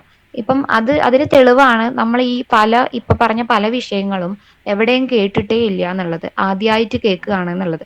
പക്ഷെ ഇദ്ദേഹം എഴുതിയിട്ടുള്ള എഴുത്തുകൾ വായിച്ചാല് നമുക്കറിയാം, ആ ഓരോ എഴുത്തുകളിൽ നിന്നും പുതിയ പുതിയ പ്രബന്ധങ്ങൾ ഇനിയും നമുക്ക് എഴുതി ഉണ്ടാക്കാൻ സാധിക്കും. നമ്മളുടേതായിട്ടുള്ള രീതിക്ക് കാണുകയും വായിക്കുകയും മറ്റ് വിഷയങ്ങളുമായിട്ട് കമ്പയർ ചെയ്യുകയും ഒക്കെ ചെയ്തിട്ട് നമുക്കത് ഉണ്ടാക്കാൻ സാധിക്കും. അതുകൂടാതെ നമുക്ക് പുതിയ പുതിയ വിവരങ്ങളാണത്. അതുകൂടാതെ ഒരുപാട് പഠനങ്ങൾക്ക് സാധ്യതയുള്ള വിഷയങ്ങളാണ് ഇദ്ദേഹം എഴുതി വെച്ചിട്ടുള്ളത്. പക്ഷെ ഇപ്പം അദ്ദേഹത്തിന്റെ മരണശേഷം ഇത് പബ്ലിഷ് ചെയ്തത് കൊണ്ട് ആ ബുക്ക് ഇപ്പം നമുക്ക് കിട്ടുന്നു. അതല്ലെങ്കിൽ ഈ കാര്യങ്ങളൊന്നും രണ്ടാമതൊരു സ്ഥലത്ത് എവിടെയും കൊടുത്തിട്ടും ഇല്ല എന്നുള്ളതാണ് വളരെ നിർഭാഗ്യകരമായിട്ടുള്ള കാര്യം. എവിടെയും ഇല്ല, ഇങ്ങനെയൊന്നും സെപ്പറേറ്റ് ടൈപ്പ് ചെയ്ത് കൊടുക്കുമ്പോൾ ഒന്നും കിട്ടിയിട്ടുണ്ടായിരുന്നില്ല. അപ്പൊ ഈ ഒരു പുസ്തകമുണ്ട്, ഇത് അദ്ദേഹത്തിന്റെ ആ ഒരു, ഇപ്പൊ നമ്മൾ റിസർച്ച് എന്ന് പറയുമ്പം നമുക്ക് എന്തെങ്കിലും നേടാൻ വേണ്ടിയിട്ട്, അല്ലെങ്കിൽ നമുക്ക് ഇപ്പോഴത്തെ കാലഘട്ടത്തിൽ പറയുകയാണെങ്കിൽ ഒരു സർട്ടിഫിക്കറ്റ് കിട്ടാൻ വേണ്ടിയിട്ട് ചെയ്യുന്ന ഒരു പ്രവൃത്തി, ചില ആളുകൾക്ക് അല്ലെങ്കിൽ പലർക്കും എന്താ ചെയ്യുന്നേ എന്നുള്ള ഐഡിയ പോലും ഇല്ല. കോപ്പി അടി അങ്ങനെ നമുക്ക് കേട്ടിട്ടുണ്ട്, ആരെന്ത് എഴുതി എന്നുള്ളത് പോലും തെറ്റി പറയുന്ന കാലഘട്ടമാണ്. അപ്പം വളരെ യാന്ത്രികമായിട്ട് പോകുന്ന ഒരു സംഭവമാണ് ഈ ഗവേഷണം ഈ വന്നുകൊണ്ടിരിക്കുന്ന ഈ കാലഘട്ടത്തില്. അപ്പം അങ്ങനെയുള്ള സമയത്ത് അദ്ദേഹം എങ്ങനെയായിരുന്നു എന്ന് വെച്ചാല്, ഇദ്ദേഹം പലരുടെയും കീഴിൽ ഗവേഷണങ്ങൾ നടത്തിയിട്ടുണ്ട്, താളിയോലകൾ ശേഖരിച്ചിട്ട് പഠനങ്ങൾ നടത്തിയിട്ടുണ്ട്. അതിപ്പം തിരുപ്പതി ദേവസ്ഥാനം അത് പറഞ്ഞല്ലോ, അതായിക്കോട്ടെ, അതല്ലാതെ പല ലൈബ്രറികളുടെ കീഴിലും, അതുപോലെ തന്നെ ഗവൺമെന്റ് പല ആളുകളുടെയും കൂട്ടത്തില് ഇദ്ദേഹത്തിനെയും അപ്പോയിന്റ് ചെയ്തിട്ടുണ്ട് മാനുസ്ക്രിപ്റ്റ് കളക്ട് ചെയ്യാനും മറ്റും. അതുപോലെ ക്യൂറേറ്റർ ആയിട്ട് വർക്ക് ചെയ്തിട്ടുണ്ട്. അങ്ങനെയൊക്കെ ഔദ്യോഗികമായിട്ട് ആ ചെയ്യുന്ന കാര്യം ചെയ്ത് അത് കഴിഞ്ഞു, എന്റെ ഡ്യൂട്ടി കഴിഞ്ഞു എന്ന് നിർത്താതെ അതിൽ തന്നെ കണ്ടിന്യൂസ് ആയിട്ട് ബാക്കി കൂടെയുള്ളവർ പോയാലും വേറെ ആരുടെയും സഹായം, ഇപ്പം അങ്ങനെ അവരുടെ കീഴിൽ ചെയ്യുന്ന സമയത്ത് അദ്ദേഹത്തിന് സഹായങ്ങൾ ലഭിച്ചിരുന്നിരിക്കാം, അതുപോലെ തന്നെ കൂട്ടുണ്ടായിരുന്നിരിക്കാം. പക്ഷെ ഒറ്റയ്ക്ക് ചെയ്യുമ്പോൾ ഇതൊന്നുമില്ല. എന്നാൽ ഇതിന്ന് തിരിച്ചെന്തെങ്കിലും കിട്ടുന്നുണ്ടോ എന്ന് ചോദിച്ചാൽ അതും ഇല്ലാത്ത അവസ്ഥയാണ്. അപ്പം അതൊന്നും നോക്കാതെ, അതൊന്നും കിട്ടിയില്ലെങ്കിലും അതൊന്നും മൈൻഡ് ചെയ്യാതെ ആ പ്രൊഫഷണൽ ആയിട്ടുള്ള കാര്യങ്ങൾ ആ പീരീഡ് കഴിഞ്ഞതിന് ശേഷവും കണ്ടിന്യൂസ് ആയിട്ട് ഇതിന്റെ പുറകെ തന്നെയാണ് അദ്ദേഹം. ശരിക്കും അതൊരു ലൈഫ് സ്റ്റൈൽ ആയിട്ട് മാറ്റുകയാണ് ചെയ്തിരിക്കുന്നത് അദ്ദേഹം. അങ്ങനെ മാറ്റിയിട്ടാണ് ഈ ഓരോ സംഭവങ്ങളും കണ്ടുപിടിച്ചേക്കുന്നത്. പക്ഷെ എന്നിട്ട് ആ ഒരു അപ്പൊ നമുക്ക് ആ താല്പര്യം ഉണ്ടല്ലോ, നമ്മൾ അതുമായിട്ട് അങ്ങ് ഇഴുകി ചേർന്ന സമയത്താണ് ഇദ്ദേഹം ആ മാനുസ്ക്രിപ്റ്റുകളൊക്കെ പ്രസാദനം ചെയ്തതിന് ശേഷവും അതിനെ പറ്റിയിട്ടുള്ള എക്സ്പീരിയൻസും ആ കാര്യങ്ങൾ ചെയ്യുമ്പോൾ അദ്ദേഹം ആരെയൊക്കെയാണ് മീറ്റ് ചെയ്തത്, ആർക്കൊക്കെയാണ് കടപ്പെട്ടിരിക്കുന്നത്, അല്ലെങ്കിൽ അതിനെ പറ്റി അദ്ദേഹത്തിന്റെ അഭിപ്രായം എന്താണ് എന്നുള്ളതൊക്കെ വേറെ ഒരു ലേഖനത്തിൽ എഴുതി വെക്കുന്നത് അതിനോടുള്ള ആ അടങ്ങാത്തൊരു താല്പര്യം കൊണ്ടാണ് സത്യം പറഞ്ഞാൽ. അല്ലാതെ ഒന്നും നേടി എന്തെങ്കിലും കിട്ടുമെന്ന് വിചാരിച്ചിട്ടല്ല. അപ്പൊ അങ്ങനെ ലേഖനങ്ങൾ എഴുതിയത് കൊണ്ട് മാത്രം നമുക്കത് കാണാൻ സാധിക്കുന്നു. ഇല്ലെങ്കിൽ ശരിക്കും ഇതൊന്നും എവിടെയും അവൈലബിൾ ഇല്ലാതെ പോകുന്ന ഒരു സംഭവമാണ് ഈ ജനാശ്രീയൊക്കെ. ഞാൻ ആദ്യമായിട്ട് കേൾക്കണം, പക്ഷെ വായിച്ച സമയത്ത് വളരെ ഇൻട്രസ്റ്റഡ് ആയിട്ട് അത് രസമാവുന്നുള്ള തന്നെയാണ് തോന്നിയത്. അപ്പൊ അത്തരത്തിലുള്ള ഒരു ഗവേഷകനാണ് അദ്ദേഹം. ഇദ്ദേഹം പല രീതിയിൽ വർക്ക് ചെയ്തിട്ടുണ്ട്. അപ്പം നമ്മൾ പേഴ്സണൽ ആയിട്ടുള്ള ജനനവും മറ്റും പറഞ്ഞു. ഇദ്ദേഹം ടീച്ചറായിട്ട് വർക്ക് ചെയ്തിട്ടുണ്ട്. 10th ടീച്ചർ, മെട്രിക്കുലേഷൻ എന്നാണ് പറയുന്നത്. അപ്പൊ ടീച്ചറായിട്ട് വർക്ക് ചെയ്തിട്ടുണ്ട്. അതുപോലെ തന്നെ എന്താ തെലുങ്കിലും സംസ്കൃതത്തിലും പോസ്റ്റ് ഗ്രാജുവേഷൻ നേടിയിട്ടുണ്ട്. പിന്നെ ഒരു സീരീസ് വിസ്മൃത കവുലു എന്ന് പറയുന്ന ഒരു സീരീസ് റിലീസ് ചെയ്തിട്ടുണ്ട്. അപ്പൊ അത് ഞാൻ കണ്ടപ്പം തെലുങ്കു ആണ്, പക്ഷെ ട്രാൻസ്ലേറ്റ് ചെയ്തപ്പം തോന്നിയത് ഈ നമ്മൾ അറിയപ്പെടാതെ പോയ കുറെ കവികളെ പറ്റി പറയുകയാണ് ചെയ്തിരിക്കുന്നത്. പിന്നെ കോളേജിൽ വർക്ക് ചെയ്തിട്ടുണ്ട്. അതുപോലെ രാമനാഥ ശാസ്ത്രി എന്ന് പറയുന്ന SK രാമനാഥ ശാസ്ത്രിയുടെ കൂടെ, പിന്നെ വെങ്കടറാവു, ഇങ്ങനെയുള്ള വ്യക്തികളുടെ കൂടെ എല്ലാം മാനസ്ക്രിപ്റ്റുകളെ കളക്ട് ചെയ്യാനും അങ്ങനെയുള്ള സംഭവങ്ങളിലൊക്കെ അദ്ദേഹത്തിനെ അപ്പോയിന്റ് ചെയ്തിട്ടുണ്ട്. അദ്ദേഹം അതെല്ലാം വൃത്തിയായിട്ട് ചെയ്തിട്ടുമുണ്ട്. പിന്നെ ഇപ്പൊ മാഷ ആദ്യം പറഞ്ഞ പോലെ തന്നെ ഇങ്ങനെയൊക്കെ ചെയ്തു വരുമ്പോഴും അദ്ദേഹത്തിന് നല്ല വ്യക്തമാണ്. അദ്ദേഹം അത് എഴുതിയിട്ടുമുണ്ട്. നമ്മൾ എന്ത് ചെയ്യുമ്പോഴും അതിന്റെ നെഗറ്റീവ്സും പോസിറ്റീവ്സും മാത്രമല്ല, ഒരു പക്ഷേ കൂടുതൽ നെഗറ്റീവ്സ് ആയിരിക്കും കിട്ടുന്നുണ്ടാവുക. അപ്പൊ ഇതൊക്കെ മുന്നിൽ കണ്ട് എല്ലാം ഫേസ് ചെയ്യാൻ റെഡി ആയിട്ടാണ് അദ്ദേഹം ഗവേഷണ പ്രവർത്തനങ്ങൾ തുടർന്നുകൊണ്ട് പോയത്. അത് മരണം വരെയും തുടർന്നുകൊണ്ട് പോയത് എന്ന് നമുക്ക് കാണാം. പിന്നെ റീഡറായിട്ട് ശ്രീ വെങ്കടേശ്വര ഓറിയന്റൽ റിസർച്ച് ഇൻസ്റ്റിറ്റ്യൂട്ടിൽ 1940 to 1951 വരെ അദ്ദേഹം വർക്ക് ചെയ്തിട്ടുണ്ട്. ഇതിന്റെ ഇടയ്ക്ക് അദ്ദേഹം സ്വന്തം പേരില് അവിടെ ഒഫീഷ്യൽ ആയിട്ടുള്ള സൗകര്യങ്ങൾ ഉപയോഗിച്ച് സ്വന്തം പേരില് ഇതെല്ലാം കണ്ടുപിടിച്ചത് പബ്ലിഷ് ചെയ്തിട്ട് പേര് നേടുകയാണ് എന്ന അക്യൂസ് ചെയ്യപ്പെട്ടിട്ടുണ്ട്. പക്ഷെ അദ്ദേഹത്തിന് അതൊന്നും ബാധിച്ചിട്ടില്ല എന്നുള്ളതാണ് സത്യം. കാരണം നമ്മൾ വായിക്കുന്ന സമയത്ത്, അദ്ദേഹത്തിന്റെ പേപ്പേഴ്സ് വായിക്കുന്ന സമയത്ത് എല്ലാതും ഒരേപോലെയാണ്. എവിടെയും ഒരു ബ്ലെയിം ചെയ്യുകയോ അല്ലെങ്കിൽ നമുക്ക് എന്തെങ്കിലും നേടണം എന്നുള്ള രീതിക്ക് എഴുതുകയോ ഒന്നുമില്ല. എല്ലാത്തിലും ഒരേ ഒരു ലെവൽ ഓഫ് ലാംഗ്വേജും ഡിസ്ക്രൈബ് ചെയ്യുന്ന രീതിയും ഒക്കെയാണ്. പിന്നെ നോട്ട് ചെയ്ത ഒരു കാര്യം എന്ന് വെച്ചാൽ ഇദ്ദേഹത്തിന്റെ ഗവേഷണം ഒറ്റയ്ക്കാണ് കേരളത്തിലേക്കൊക്കെ വന്നത് എന്ന് പറയുന്നുണ്ട്. അപ്പം കേരളത്തിലൊക്കെ നമ്പൂതിരി ഫാമിലികളിൽ ഇങ്ങനെ ട്രഷറായിട്ട് കരുതിയിട്ട് കാത്തു വെച്ചിരിക്കുന്ന മാനുസ്ക്രിപ്റ്റ്സ് എല്ലാം കണ്ടെത്തിയിട്ടാണ് നാട്യശാസ്ത്രം പോലെയുള്ള ഗ്രന്ഥങ്ങളെല്ലാം പുറത്തേക്ക് കൊണ്ടുവന്നത്. അപ്പം ശരിക്കും അതൊക്കെ വലിയ ടാസ്ക് ആണ്. കാരണം അന്നത്തെ ജനങ്ങൾക്ക് ഇപ്പൊ എത്ര കണ്ട് ഇത് മനസ്സിലാവും അറിയില്ല. അവര് സ്വർണവും അവരുടെ സമ്പത്തും സൂക്ഷിച്ചു വെക്കുന്നത് പോലെ പെട്ടിക്കകത്ത് വെച്ചതായിരിക്കണം. അത് വേണ്ട വിധത്തിൽ പ്രിസർവ് ചെയ്യാനുള്ള ഒരു ഫെസിലിറ്റിയും അന്നില്ലല്ലോ. അപ്പൊ അങ്ങനെയൊക്കെ ആണെങ്കിൽ പോലും അത് ചിലപ്പോൾ നമ്മൾ ചോദിക്കുന്ന സമയത്ത് തരുന്ന ആളുകൾ ഉണ്ടാവാം, നമ്മളെ ആട്ടി ഓടിക്കുന്ന ആളുകൾ ഉണ്ടാവാം. അപ്പൊ അതൊക്കെ ഫേസ് ചെയ്ത് ഇത് പുറത്ത് വന്നാലുള്ള ഗുണം അല്ലെങ്കിൽ ഇത് എത്രത്തോളം അസറ്റ് ആണ് എന്നുള്ളതൊക്കെ മനസ്സിലാക്കി കൊടുത്ത് എഫേർട്ട് എടുത്ത് ഒരുപാട് ത്യാഗം സഹിച്ച് വേറെ ഒന്നും നോക്കാതെ ആണ് ഇത്രയും താളിയോലകൾ അദ്ദേഹം കണ്ടെത്തുകയും അതിൽ പഠനം നടത്തുകയും അത് പുറത്തേക്ക് പബ്ലിഷ് ചെയ്യുകയും അതുമായിട്ട് ബന്ധപ്പെട്ട് പിന്നീടും അതിനെ ലേഖനങ്ങൾ കൂട്ടിയും കിഴിച്ചും ഒക്കെ ലേഖനങ്ങൾ എഴുതുകയും ചെയ്തിട്ടുള്ളത്. എന്നിട്ടും നമ്മൾ അദ്ദേഹത്തിനെ തിരിച്ചറിഞ്ഞില്ല എന്നുള്ളതാണ് സത്യം.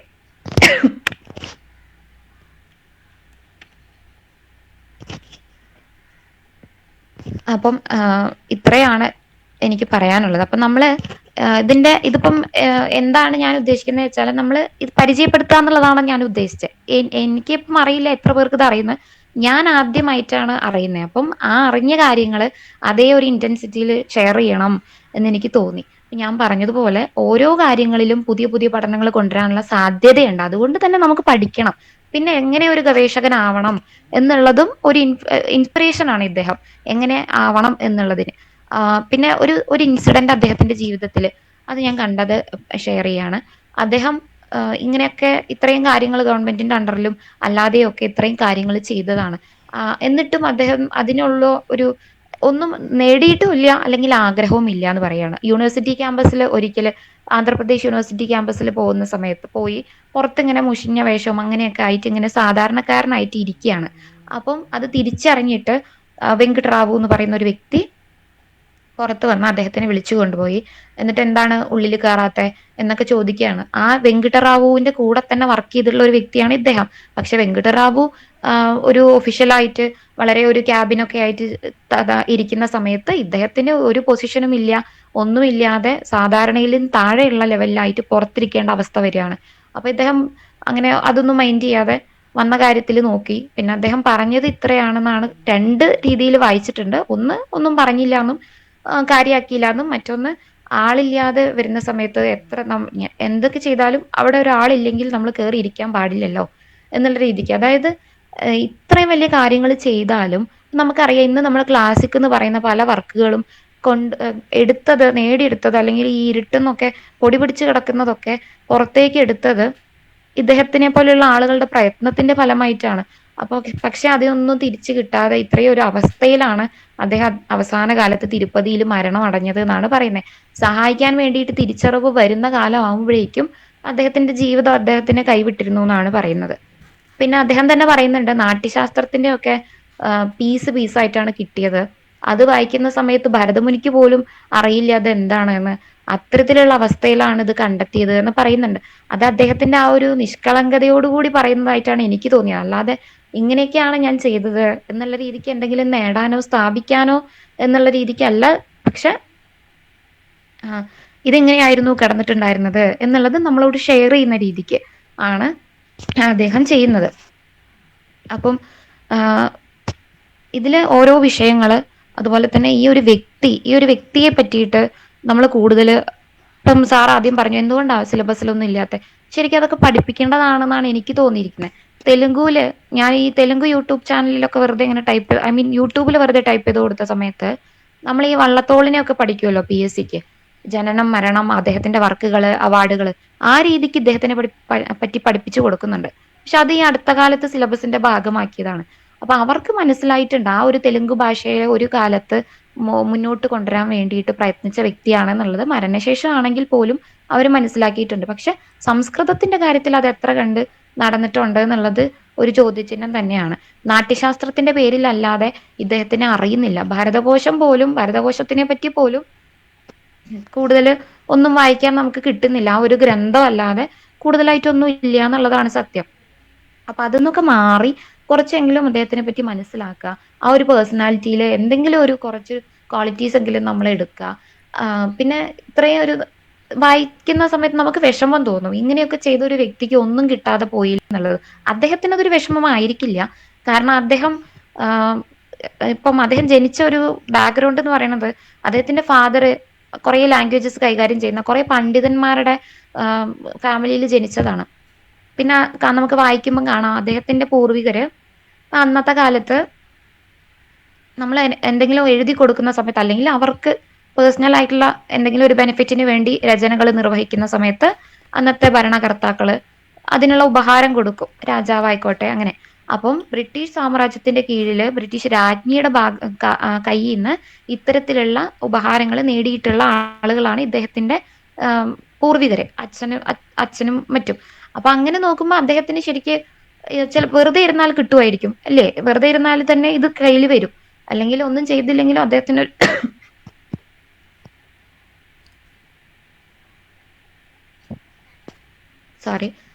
അപ്പം അദ്ദേഹത്തിന് ആ ഒരു പാരമ്പര്യം ഉള്ളത് കൊണ്ട് തന്നെ കൂടുതലൊന്നും ചെയ്യാതിരിക്കാമായിരുന്നു.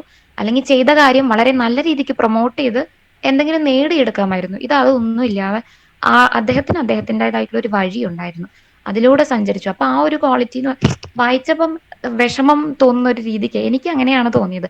അപ്പൊ അത് നമ്മൾ ഇനിയെങ്കിലും അർഹിക്കുന്ന അംഗീകാരം കൊടുക്കുക, അദ്ദേഹത്തിനെ അറിയിക്കുക, അദ്ദേഹം ആരാണെന്നുള്ളത് നമ്മൾ തിരിച്ചറിയുക, നമ്മൾ അതിനെ പറ്റിയിട്ട് എഴുതുക, അങ്ങനെയുള്ള കാര്യങ്ങളൊക്കെ ഒരുപാട് സാധ്യത ഉണ്ട് താനും. അദ്ദേഹം എഴുതിയിട്ടുള്ള ലേഖനങ്ങളിലെ ഓരോ വിഷയങ്ങൾക്കും സാധ്യതയുണ്ട്, ഓരോന്നും ഇൻട്രസ്റ്റിംഗ് ആയിട്ടുള്ള കാര്യങ്ങളാണ് താനും.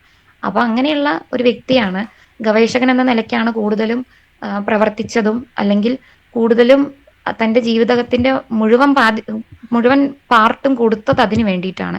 പക്ഷെ കവി എന്നുള്ള നിലയ്ക്കൊക്കെ വേറെ ഉണ്ടെങ്കിൽ പോലും ഈ ഒരു ഫീൽഡാണ് അദ്ദേഹം ഏറ്റവും സ്നേഹത്തോടു കൂടി ഒക്കെ ചെയ്തത്, എൻജോയ് ചെയ്തത് നമുക്ക് കാണാൻ സാധിക്കും. അപ്പൊ ഇത്രയാണ് എനിക്ക് പറയാനുള്ളത്. ഞാൻ കുറച്ച് നേരത്തെ പ്രിപ്പയർ ചെയ്ത് തുടങ്ങിയതാണ്, പക്ഷേ ഞാൻ ഒരു മുൻകൂറായിട്ട് പറയുകയാണ്, എനിക്ക് പക്ഷെ ഇപ്പം ഉള്ളൊരു സ്ഥിതിയിൽ ഇതിനെ ഒന്ന് എങ്ങനെ പറയണം എന്നൊരു പിടുത്തം ഇല്ലാത്ത അവസ്ഥയാണ്. അപ്പൊ ഞാൻ മനസ്സിലാക്കിയതൊക്കെ ഒരു വിധത്തിൽ പറഞ്ഞിട്ടുണ്ട്. Thank you. നന്ദി മീര. മീര പറഞ്ഞത് ആദ്യം ഞാൻ പറഞ്ഞിരുന്നു, ആദ്യം കേൾക്കാത്തവർക്ക് വേണ്ടി ഒന്നുകൂടി പറയണം. മീര ഈ വിഷയത്തിൽ നല്ല പോലെ പ്രിപ്പയർ ചെയ്തിട്ടുണ്ട്. പക്ഷെ കഴിഞ്ഞ ഒരാഴ്ചയായിട്ട് വല്ലാതെ അനാരോഗ്യം പീഡിപ്പിച്ചിരുന്നു മീരയെ. അപ്പൊ അതുകൊണ്ട് തന്നെ അതുകൊണ്ടാണ് ഒരു 10 മിനിറ്റ് കഴിഞ്ഞൊന്ന് ബ്രേക്ക് ചെയ്തോളൂ എന്നൊക്കെ പറഞ്ഞത്.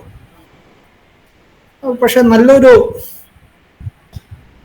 പൂജ തന്നെയായിരുന്നു, ഒരു ഗവേഷകനുള്ള ഒരു പൂജ തന്നെയായിരുന്നു മീരയുടെ പ്രസന്റേഷൻ.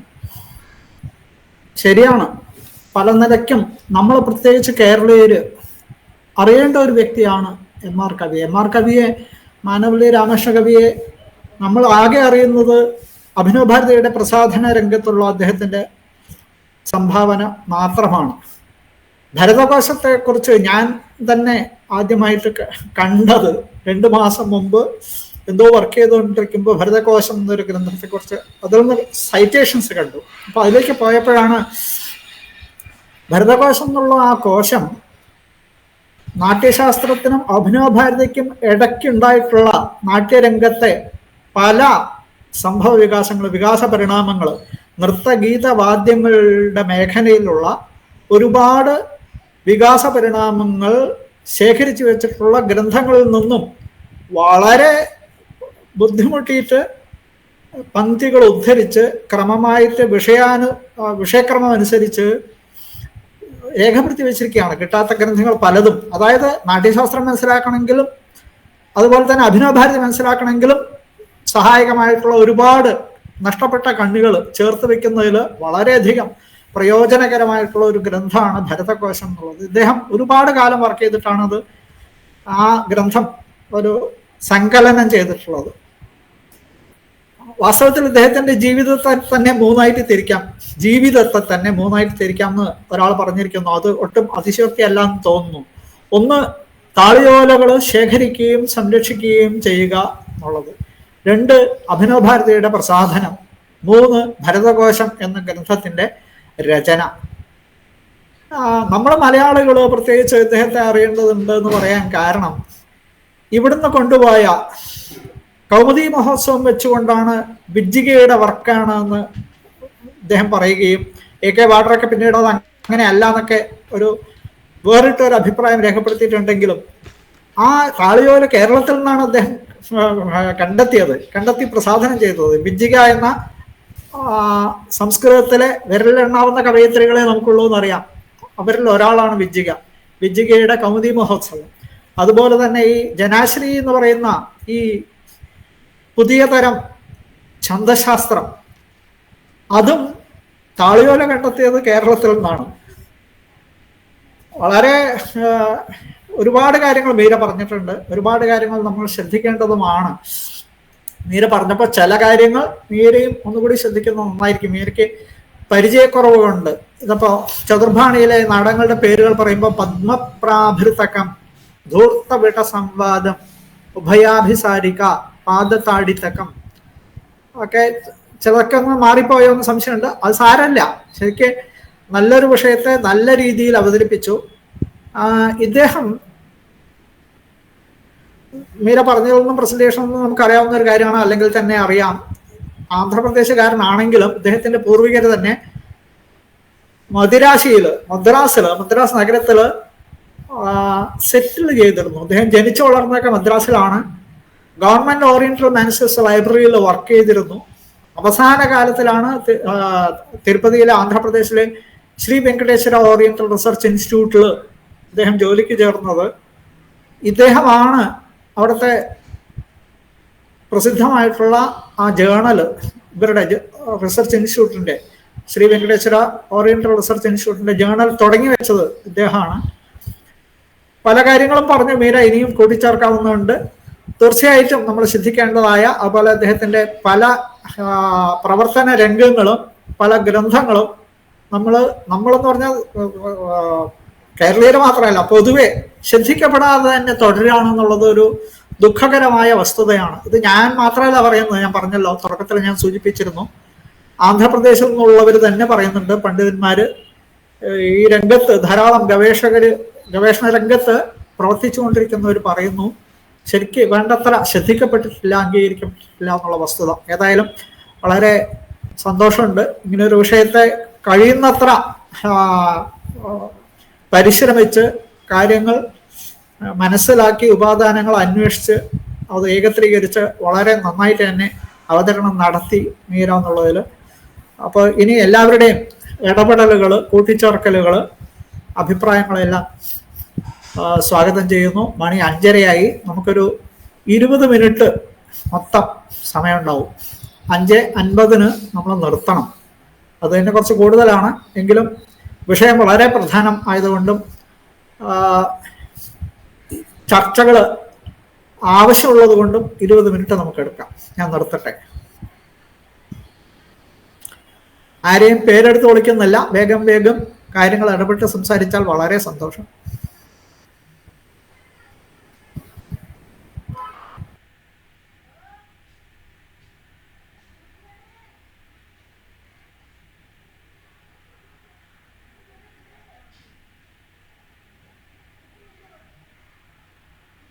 പറഞ്ഞോളൂ.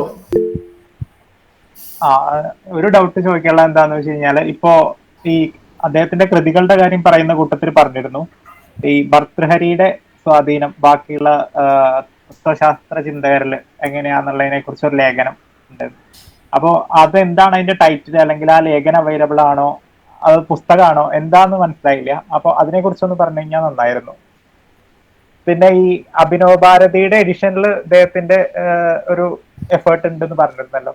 അപ്പോ അതിൽ തന്നെ അഭിനവ് ഭാരതി മാത്രമാണോ ഫോക്കസ് ചെയ്തിരുന്നത്, അല്ലെങ്കിൽ ഇപ്പോ അഭിനവ് ഗുപ്തനാണെങ്കിലും അല്ലെങ്കിൽ ശൈവ ദർശനമായിട്ട് ബന്ധപ്പെട്ടിട്ടുള്ള വല്ല വർക്കുകളും ഉണ്ടോ ഈ പറഞ്ഞ ലേഖനങ്ങളിൽ, അങ്ങനെ എന്തെങ്കിലും ഉണ്ടോ അറിയാൻ താല്പര്യം. മീരെ എല്ലാം നോട്ട് ചെയ്ത് വെച്ചിട്ട് അവസാനം സംസാരിക്കുന്നത് നന്നായിരിക്കും തോന്നുന്നു. എല്ലാം ഒന്നിച്ച് അപ്പോൾ കണക്ട് ചെയ്ത് പറയുകയും ചെയ്യാം. ഓക്കെ മാഷ.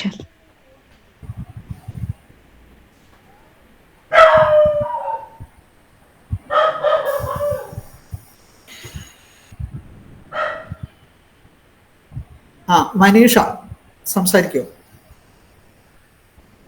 എല്ലാവർക്കും നമസ്കാരം. മീര ഈ പറയുന്ന അനാരോഗ്യങ്ങൾക്കിടയിലും അവൾക്ക് അറിയുന്ന കാര്യങ്ങൾ വളരെ നല്ല ഭംഗിയായിട്ട് തന്നെ പറയാനായിട്ട് ശ്രമിച്ചിട്ടുണ്ട്. അപ്പൊ എനിക്ക് തോന്നിയത്, ഇതിനു പുറമെ ഇദ്ദേഹത്തെ കുറിച്ചിട്ട് നമുക്ക് ഇന്ന് എന്തൊക്കെ പഠനങ്ങളാണ് അവൈലബിൾ ആയിട്ടുള്ളത് എന്നുള്ള കാര്യം കൂടെ കൂട്ടിച്ചേർത്തിരുന്നെങ്കിൽ കൊള്ളായിരുന്നു എന്ന് തോന്നി. അപ്പൊ മീര ഏതൊക്കെയാണ് ഉപയോഗിച്ചിട്ടുള്ളത് എന്ന് കൂടെ പറയണമെന്ന് തോന്നി. അപ്പോൾ അതിൽ എനിക്ക് അറിയുന്ന ഒരു കാര്യം കൂടെ ഇപ്പൊ പറയാണ്. നമ്മളിപ്പോൾ പറഞ്ഞതുപോലെ അദ്ദേഹം മാനുസ്ക്രിപ്റ്റിന്റെ കളക്ഷൻസിലും സംഗീതം എന്ന മേഖലയിലും അദ്ദേഹം വളരെ വലിയ സംഭാവനകൾ നമുക്ക് നൽകിയിട്ടുണ്ട്. അപ്പൊ അതില് സെൻട്രൽ യൂണിവേഴ്സിറ്റി മദ്രാസിലുള്ള യൂണിവേഴ്സിറ്റിയിൽ ഇപ്പോഴത്തെ മ്യൂസിക് വിഭാഗത്തിന്റെ HOD ആയിട്ടുള്ള പ്രൊഫസർ വി പ്രേമലത എന്ന് പറഞ്ഞിട്ടുള്ള അവര് ഇദ്ദേഹത്തിന്റെ ഈ പഠനങ്ങളിൽ വളരെ ഇദ്ദേഹം നൽകിയിട്ടുള്ള സംഭാവനകളെ കുറിച്ചിട്ട് വളരെ നല്ല ഒരുപാട് പഠനങ്ങൾ നടത്തിയിട്ടുണ്ട്. നമുക്ക് അതിൽ കുറച്ച് പേപ്പേഴ്സൊക്കെ അവൈലബിൾ ആയിട്ടുണ്ട്. ഇപ്പോൾ തിരുവനന്തപുരത്ത് കേരള യൂണിവേഴ്സിറ്റിയിൽ നാദാമൃതം എന്ന് പറഞ്ഞിട്ട് ഒരു ആർട്ടിക്കിൾ പബ്ലിഷ് ഇപ്പോഴും ഉണ്ടോ എന്നുള്ളതിനെ കുറിച്ച് എനിക്കറിയില്ല. ഇദ്ദേഹത്തിന്റെ വർക്ക് ചെയ്യുന്ന യൂണിവേഴ്സിറ്റി ഏതാണ്? സെൻട്രൽ യൂണിവേഴ്സിറ്റി ഇപ്പോഴും വർക്ക് ചെയ്തുകൊണ്ടിരിക്കുന്നുണ്ട്. യൂണിവേഴ്സിറ്റി മദ്രാസോ? മദ്രാസ്. ഒരുപാട് നമുക്ക് യൂട്യൂബിലും ഒക്കെ 1-2 വീഡിയോസ് അവൈലബിൾ ആണ്. അതുപോലെ കുറെ ആർട്ടിക്കിൾസും നമുക്ക് അവൈലബിൾ ആണ്. അപ്പോൾ മീര ഇപ്പോ ഏതൊക്കെ പഠനങ്ങളാണ് ഉപയോഗിച്ചിട്ടുള്ളത് എന്ന് കൂടെ ഒന്ന് അറിഞ്ഞിരുന്നെങ്കിൽ നന്നായിരുന്നു. വളരെ നന്നായിട്ട് തോന്നി. അഭിനന്ദനങ്ങൾ.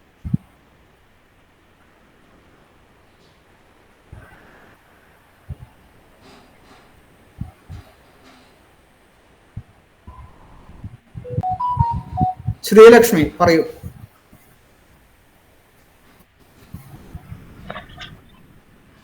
ചേച്ചി, എനിക്ക് എന്താ പറയാ, ഒക്കെ പുതിയ കാര്യങ്ങളായിട്ട് തോന്നിയിട്ടുണ്ടായിരുന്നു. ഇതുവരെ കേട്ടിട്ടില്ല. ഒരു മാനവല്ലി കവിയുടെ പേരിങ്ങനെ ഞാൻ പറഞ്ഞു കേട്ടിട്ടുണ്ട്. ഇപ്പൊ മാഷൊക്കെ പറഞ്ഞിട്ട് തന്നെയാണ് ഇപ്പൊ കേട്ടത് എന്നുള്ളത്. ഒരുപാട് കാര്യങ്ങൾ ഇന്നേ വരെ പറഞ്ഞ ഒരു ബുക്കിന്റെ പേരോ അദ്ദേഹത്തിന്റെ ഒരു രചനയെ കുറിച്ച് ഇതുവരെ കേൾക്കാത്ത കാര്യങ്ങളായിരുന്നു. അപ്പൊ ഞാൻ എന്റെ റേഞ്ചിന്റെ പ്രശ്നമാണോ എന്ന് അറിയില്ല, ഞാൻ ഒരു സംഭവം കേട്ടിട്ടുണ്ടായിരുന്നില്ല. അതായത് ബൃഹത് സംഹിതയ്ക്ക് ഉത്പല പരിമളം എന്ന് പറയുന്ന ഒരു വ്യാഖ്യാനം രചിച്ചിട്ടുണ്ടെന്ന് ആയിരുന്നു തോന്നുന്നു ചേച്ചി പറഞ്ഞത്. അപ്പൊ അത് സംസ്കൃതത്തിലാണോ അതോ അദ്ദേഹം തെലുങ്കിലാണോ എഴുതിയത് എന്ന് പറഞ്ഞു തരൂ.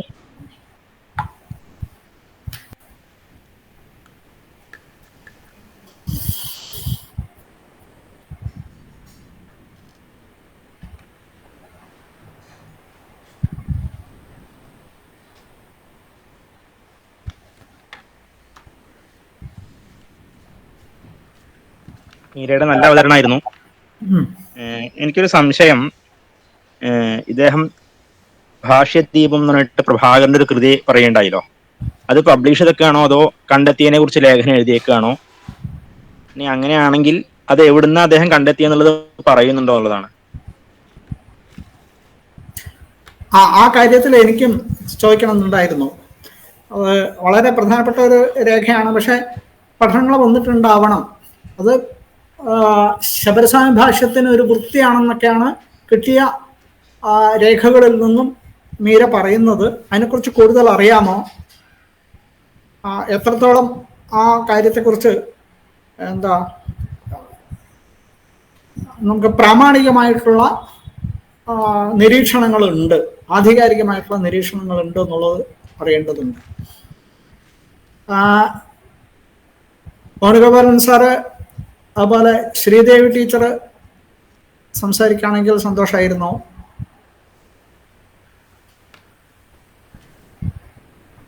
വേണു സാർ.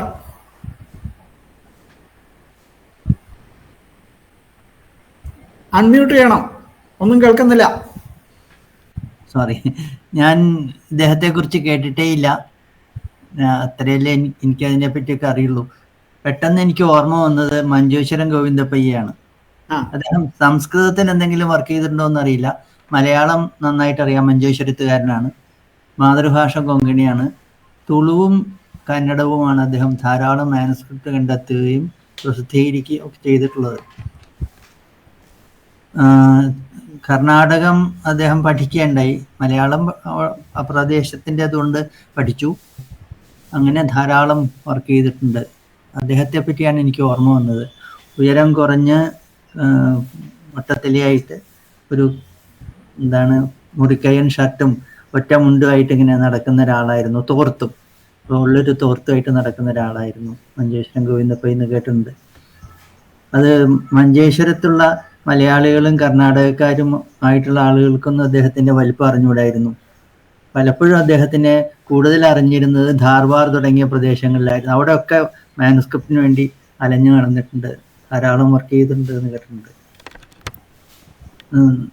മലയാളത്തിലുള്ള പല കാര്യങ്ങളും, ഉദാഹരണമായിട്ട് പ്രാസവാദം എന്നുള്ളത് എന്താണ്, എന്തുകൊണ്ട് ഇവിടെ ഇങ്ങനെ ചർച്ചയുണ്ടായി, എന്താണ് അതിൻ്റെ ചരിത്രപരമായ പ്രാധാന്യം എന്നൊക്കെ കന്നഡത്തിൽ ധാരാളം എഴുതിയിട്ടുള്ള ആളാണ്. മലയാളം നന്നായിട്ട് അറിയുന്ന ആളായതുകൊണ്ട് മലയാള സാഹിത്യത്തെക്കുറിച്ച് കന്നഡത്തിലേക്ക് പരിചയപ്പെടുത്തുന്ന ലേഖനങ്ങൾ എഴുതിയിട്ടുള്ള അദ്ദേഹമാണ്. കന്നഡത്തിൽ തന്നെ ധാരാളം പഴയ മാനുസ്ക്രിപ്റ്റുകൾ കണ്ടെത്തുകയും പ്രസിദ്ധീകരിക്കുകയും ചെയ്തത് കൂടാതെ മലയാള സാഹിത്യത്തെ പരിചയപ്പെടുത്തുന്ന ധാരാളം ലേഖനങ്ങൾ, ഏതാണ്ട് കവിത്രയം വരെയുള്ള കവികളെ പറ്റിയിട്ട് ഒക്കെ കന്നഡത്തിൽ എഴുതിയിട്ടുണ്ടെന്ന് പറയുന്നു. കന്നഡ അദ്ദേഹം പഠിച്ചതാണ്, ആ പ്രദേശത്തിൻ്റെ സ്വാധീനം കൊണ്ട് പഠിച്ചതാണ്. മാതൃഭാഷ പോലെ കന്നഡം കൈകാര്യം ചെയ്തിരുന്ന ആളാണ് എന്നൊക്കെ കേട്ടിട്ടുണ്ട്. പെട്ടെന്ന് അദ്ദേഹത്തിന് ഓർമ്മ വന്നത്. അങ്ങനെ പലരും ഉണ്ട്. ഈ പ്രാദേശിക ഇൻഡോ ആര്യൻ ഭാഷകളെക്കുറിച്ച് ധാരാളം പഠനം നടത്തിയിട്ടുള്ളത്. അതിലെ ഏൻഷ്യൻ ഇന്ത്യൻ ഫെനറ്റിക്സിനെ പറ്റി പഠനം നടത്തിയിട്ടുള്ള സിദ്ധേശ്വർ വർമ്മ, അങ്ങനെ പലരും നമ്മൾ വേണ്ടത്ര അറിയുകയും അംഗീകരിക്കുകയും ചെയ്തിട്ടില്ലാത്ത സ്കോളേഴ്സ് ഉണ്ട്. ഗോവിന്ദപ്പയ്യെ പറ്റി സംസ്കൃതക്കാരെ അറിയണമെന്നില്ല, കാരണം അദ്ദേഹം സംസ്കൃതത്തിൽ എന്തെങ്കിലും സംസ്കൃതം അറിയായിരിക്കും തീർച്ചയായിട്ടും, ആ കാലത്തെ ഉള്ള ആളായതുകൊണ്ട്. വർക്ക് ചെയ്തിട്ടുണ്ടോയെന്ന് അറിയില്ല. പക്ഷേ ഇങ്ങനെ തുളുവിലും കന്നഡത്തിലും ധാരാളം പ്രവർത്തിച്ചിട്ടുള്ള ആളാണ്. പക്ഷേ എല്ലാ പ്രവർത്തികളും യൂണിവേഴ്സിറ്റി ആയിട്ടൊന്നും യാതൊരു ബന്ധത്തിൽ ഒരു പണിയും ചെയ്തിട്ടില്ല. അദ്ദേഹം വീട്ടിലിരുന്ന് പ്രവർത്തിക്കുകയുണ്ടായിട്ടുള്ളത്. ഇതൊക്കെ കളക്ട് ചെയ്തുകൊണ്ടൊന്ന് പ്രസിദ്ധീകരിക്കുകയും ഒക്കെ ആയിട്ടുണ്ടായ ആളാണെന്ന് കേട്ടിട്ടുണ്ട്. ആ ആളെ പറ്റി പെട്ടെന്ന് ഓർമ്മ വന്നു. പക്ഷെ ഇദ്ദേഹം അങ്ങനെയല്ലോ, വളരെ പ്രമുഖമായിട്ടുള്ള ഒരു മേഖലയിലാണ് കൈവച്ചിരിക്കുന്നത്. നാട്യശാസ്ത്രത്തിന്റെ അഭിനവ് ഭാരതിയുടെ പ്രസാദം. അല്ല, ഇതിപ്പോ മറ്റേ ഇതുണ്ടല്ലോ, മറ്റേ ശൈവ മുനിമാരുണ്ടല്ലോ, ബസവണ്ണയ്ക്ക് ശേഷമുള്ള അവരുടെയൊക്കെ പല കൃതികളും കണ്ടെടുത്ത് പ്രസിദ്ധീകരിച്ചിട്ടുള്ളത് ഇദ്ദേഹമാണ്, മഞ്ചേശ്വരം ഗോവിന്ദപ്പയ്യാണ്. ഇപ്പൊ നമ്മള് തമിഴ് തന്തൈ എന്നൊക്കെ പറഞ്ഞിട്ടുള്ള, പെട്ടെന്ന് പേര് ഓർമ്മ വരുന്നില്ല, അദ്ദേഹത്തെ പോലെ തന്നെ ധാരാളം മാനുസ്ക്രിപ്റ്റ് കണ്ടെടുത്ത് പ്രസിദ്ധീകരിച്ചിട്ടുള്ളതാണ് ഗോവിന്ദപ്പൈ. അതുപോലെയാണ് ഇപ്പൊ മനീഷ പറഞ്ഞ CN പ്രേമലത, പ്രൊഫസർ പ്രേമലത, അവർ ഒരുപാട് മാനവല്ലി രാമകൃഷ്ണനെ കുറിച്ച് സംസാരിക്കുകയും എഴുതുകയും ചെയ്തിട്ടുണ്ട്. അവരുടെ ഒരു പ്രസംഗത്തെ കുറിച്ച് റിപ്പോർട്ട് ചെയ്യപ്പെട്ടിരിക്കുന്നത് ഇങ്ങനെയാണ്. ഞാൻ അതിന് വായിക്കാതിരിക്കാൻ വയ്യ എന്നുള്ളതാണ്. അതായത് റിപ്പോർട്ട് ചെയ്യുന്നത് ഇങ്ങനെയാണ്: it is very rarely that anyone sheds tears during A lecture demonstration, but on that day the life of M.R. Kavi had everyone, ranging from the oldest member, K.K. Govinda Rao, down to the youngest, weeping freely. M.R. Kavi എന്ന് പറഞ്ഞിട്ട് അങ്ങനെയാണ്, എല്ലാവരും കരഞ്ഞു എന്നാണ്. അപ്പോൾ അതായത് ഇദ്ദേഹത്തിന്റെ പ്രവർത്തന രംഗവും പിന്നെ അവസാന കാലത്തെ ബുദ്ധിമുട്ടുകളും അംഗീകാരമില്ലായ്മയും അപവാദങ്ങളും ഉണ്ടായിരുന്നു എന്നുള്ളതാണ്. അംഗീകാരമില്ലായ്മ പോട്ടെ, അപവാദങ്ങളും ആരോപണങ്ങളും കൂടി ഉണ്ടായിരുന്നു എന്നുള്ളത് വല്ലാതെ വേദനിപ്പിക്കുന്ന ഒരു വസ്തുതയാണ്. നമ്മൾ പ്രത്യേകിച്ചും കേരളീയർ മുമ്പ് പറഞ്ഞ പോലെ ശ്രദ്ധിക്കേണ്ട പല കാര്യങ്ങളും ഇദ്ദേഹം ഇവിടെ നിന്ന് വീണ്ടെടുത്തതും നമ്മൾ ശ്രദ്ധിക്കേണ്ടതായിട്ടുള്ള ചില കാര്യങ്ങൾ ചെയ്തിട്ടും നമ്മൾ അറിയുന്നില്ല എന്നുള്ളത് ഒരു ദുഃഖകരമായ വസ്തുതയാണ്. ഏതായാലും അജിതൻ മാഷും ശ്രീദേവി ടീച്ചറും അഭിപ്രായം പറയാൻ വേണ്ടി കാത്തു നിൽക്കുന്നു. അജിതൻ, കേൾക്കുന്നുണ്ടോ? കേൾക്കുന്നുണ്ട്.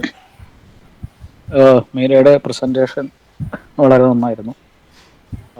പലരും പറഞ്ഞതുപോലെ ഞാനും ആദ്യമായിട്ടാണ് ഇദ്ദേഹത്തെക്കുറിച്ചും ഇദ്ദേഹത്തിൻ്റെ സംഭാവനകളെ കുറിച്ചൊക്കെ മനസ്സിലാക്കുന്നത്. എനിക്ക് കേട്ടപ്പോൾ തോന്നിയ ചില കാര്യങ്ങൾ ഞാൻ പറയാം. ഒന്ന്, ഈ ചതുർഭാണി പറഞ്ഞല്ലോ, അതിലൊന്ന് പാദതാടിതകം. ഈ പാദതാടിതകത്തിൻ്റെ മുഴുവനായിട്ടുള്ള താളിയോല കേരളത്തിൽ നിന്നാണ് കണ്ടെത്തിയെന്നുള്ളത് ഒരു വാസ്തവമാണ്. ആ ഒരു പഠനത്തെക്കുറിച്ച് ഞാൻ വായിച്ചു. അതൊരു പുസ്തകമായിട്ട് ഒരു ഇംഗ്ലീഷുകാരൻ എഴുതിയതാണ്, വിത്ത് ടെക്സ്റ്റ്. അതിൻ്റെ ഇംഗ്ലീഷ് ട്രാൻസ്ലേഷനോടുകൂടി വന്നിട്ടുണ്ട്. അപ്പോൾ അദ്ദേഹം ഈ താളിയോലകൾ എവിടെ നിന്നൊക്കെ കിട്ടി എന്നുള്ളത് പറയുന്നുണ്ട്. മുഴുവൻ ടെക്സ്റ്റ് ഇവർക്ക് കൺസ്ട്രക്ട് ചെയ്യാൻ പറ്റിയത് കേരളത്തിൽ നിന്ന് കിട്ടിയ താളിയോല ഉപയോഗിച്ചിട്ടാണെന്ന് പറയുന്നുണ്ട്. ഒന്ന്.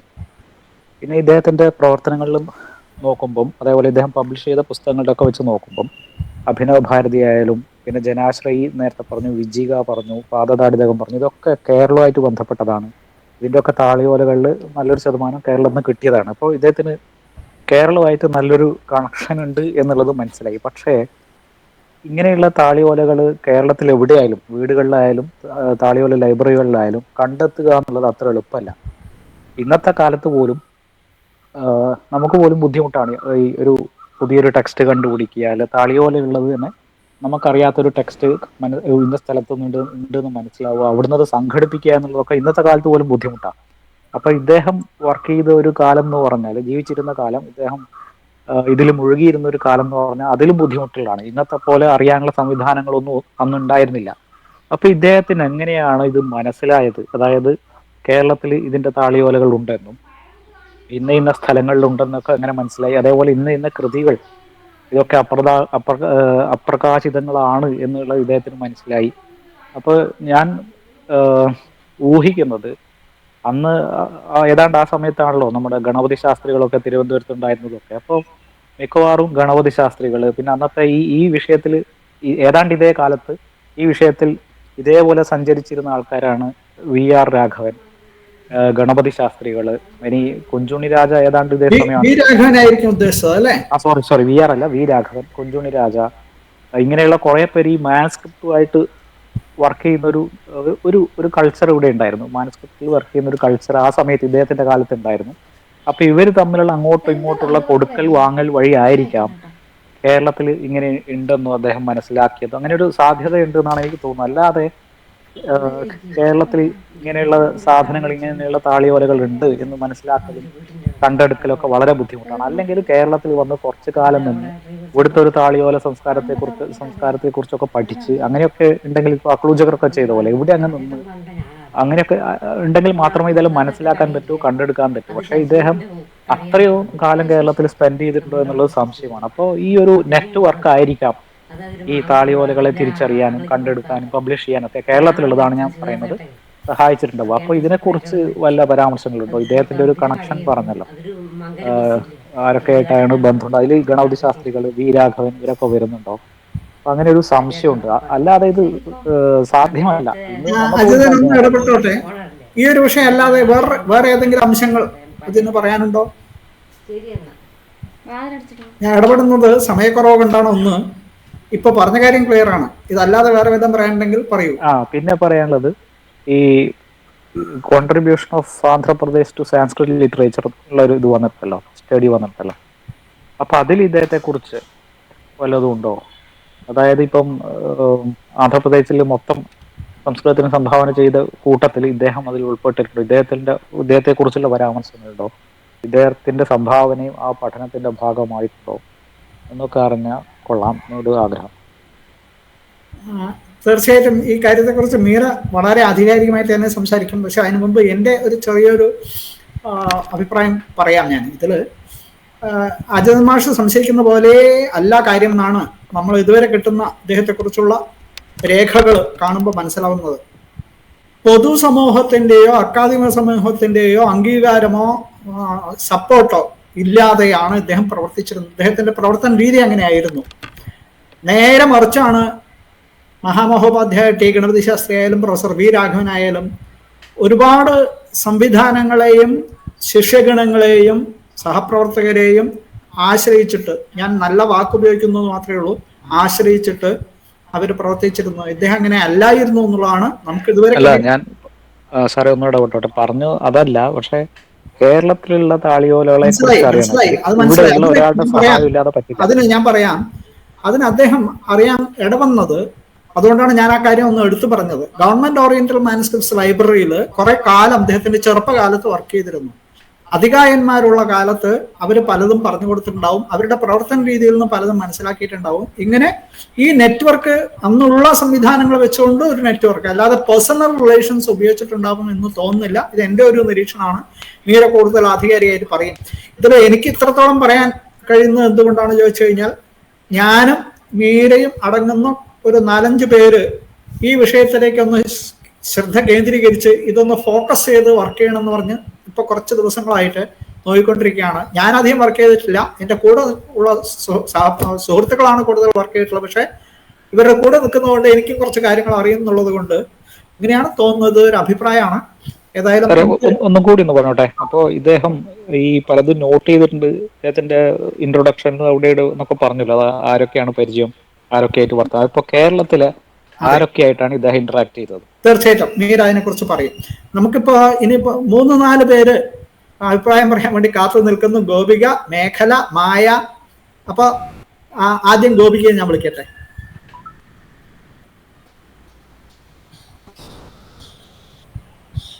ഗോപികയ്ക്ക് നെറ്റില്ലേ?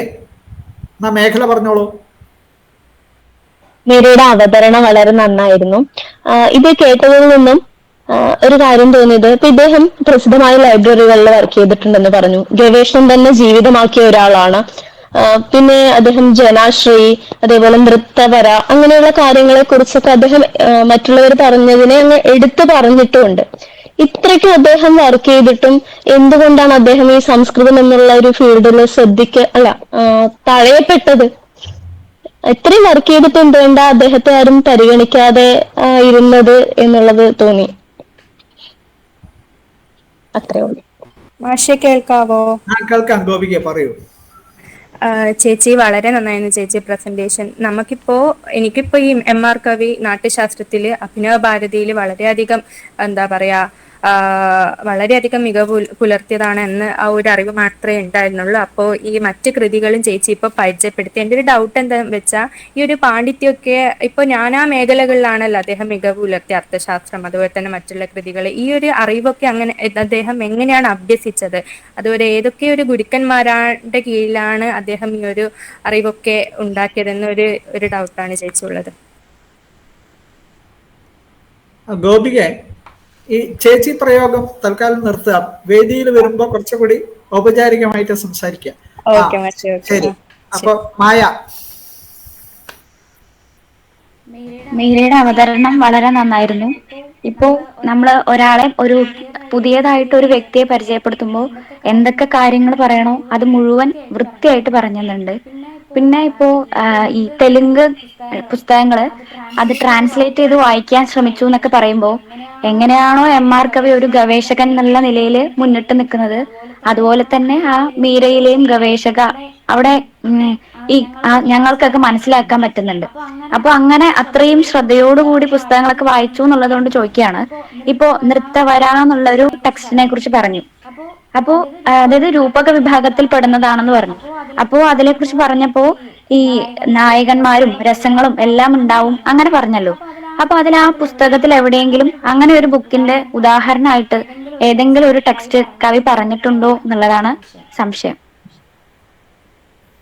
ഓക്കെ. അപ്പൊ ശ്രീലക്ഷ്മി വീണ്ടും എന്തോ പറയാൻ ഉദ്യമിക്കുന്നുണ്ട്. ശ്രീലക്ഷ്മി പറയൂ. ഇല്ല മാഷ്, അറിയാതെ വന്നതോ? അറിയാതെ വന്നതാണ്. അപ്പൊ വേറെ ആർക്കൊന്നും പറയാനില്ലല്ലോ? വേണു സാർ എന്തോ ഇടയ്ക്കൊന്ന് മൈക്ക് ഓൺ ചെയ്യുന്ന പോലെ കണ്ടു, ഇല്ലല്ലോ? ഇല്ല ഇല്ല. ഓക്കെ. അപ്പൊ മീര, പ്രതികരണം ചുരുങ്ങിയ വാക്കുകളിൽ, പക്ഷെ ഒന്നും വിടാതെ തന്നെ പറഞ്ഞോളൂ. മാഷെ, പ്രവീണ് ചോദിച്ചത് ഇത് ആർട്ടിക്കിളായിട്ട് കിടക്കുകയാണോ, എങ്ങനെയാണ് ഭർതൃഹരിയുടെ വാക്യപദീയത്തിനെ അങ്ങനെ അതിനെപ്പറ്റി ചോദിച്ചായിരുന്നു. ഇത് കളക്ടഡ് പേപ്പേഴ്സ് ഓഫ് MR കവി എന്നുള്ള പേരില് ഇദ്ദേഹത്തിന്റെ ലഭ്യമായ പേപ്പേഴ്സ് ആർട്ടിക്കിൾസിനെ ഏകോപിപ്പിച്ചുകൊണ്ട് ഇറക്കിയിട്ടുള്ള ഒരു പുസ്തകം ഉണ്ട്. അത് PDF അവൈലബിൾ ആണ്. അപ്പം അതിൽ ഇതേ പേരിൽ തന്നെ കിടക്കുന്ന ഒരു ആർട്ടിക്കിളാണ്. അതില് ഭർതൃഹരിയുടെ കുറച്ച് ഈ വാക്യപദീയത്തിന്റെ ചില ഫ്രാഗ്മെന്റ്സ് ഒക്കെ അദ്ദേഹത്തിന് ലഭ്യമായി. എന്നിട്ട് അദ്ദേഹം അതിൽ വർക്ക് ചെയ്തു. ആ വർക്ക് ചെയ്തതിന്റെ ബാക്ക്ഗ്രൗണ്ട് സ്റ്റോറീസും അതിനെപ്പറ്റി അദ്ദേഹം എന്താണ് ചിന്തിക്കുന്നത് എന്നുള്ള കാര്യങ്ങൾ മറ്റൊരു ലേഖനമായിട്ട് എഴുതിയതാണ് ഈ ആർട്ടിക്കിൾ. അപ്പൊ അത് എൻ്റെ കയ്യിലുണ്ട്, ഞാൻ അയച്ചു തരാം. അല്ലെങ്കിൽ നമുക്കത് സെർച്ച് ചെയ്താൽ കിട്ടുകയും ചെയ്യും. അപ്പൊ അതാണ് വാക്യപദീയത്തിനെ പറ്റി. അതിൽ അദ്ദേഹം പറയുന്നുണ്ട് എങ്ങനെയാണ് ഇൻഫ്ലുവൻസ് ചെയ്ത് പിന്നീട് വന്ന ആളുകളെ എങ്ങനെയാണ് ഭർതൃഹരി ഇൻഫ്ലുവൻസ് ചെയ്തെന്നുള്ള കാര്യങ്ങൾ അദ്ദേഹം അതിൽ പറയുന്നുണ്ട്, വിശദമായിട്ട് പറയുന്നുണ്ട്. ഞാൻ ആദ്യം പറഞ്ഞ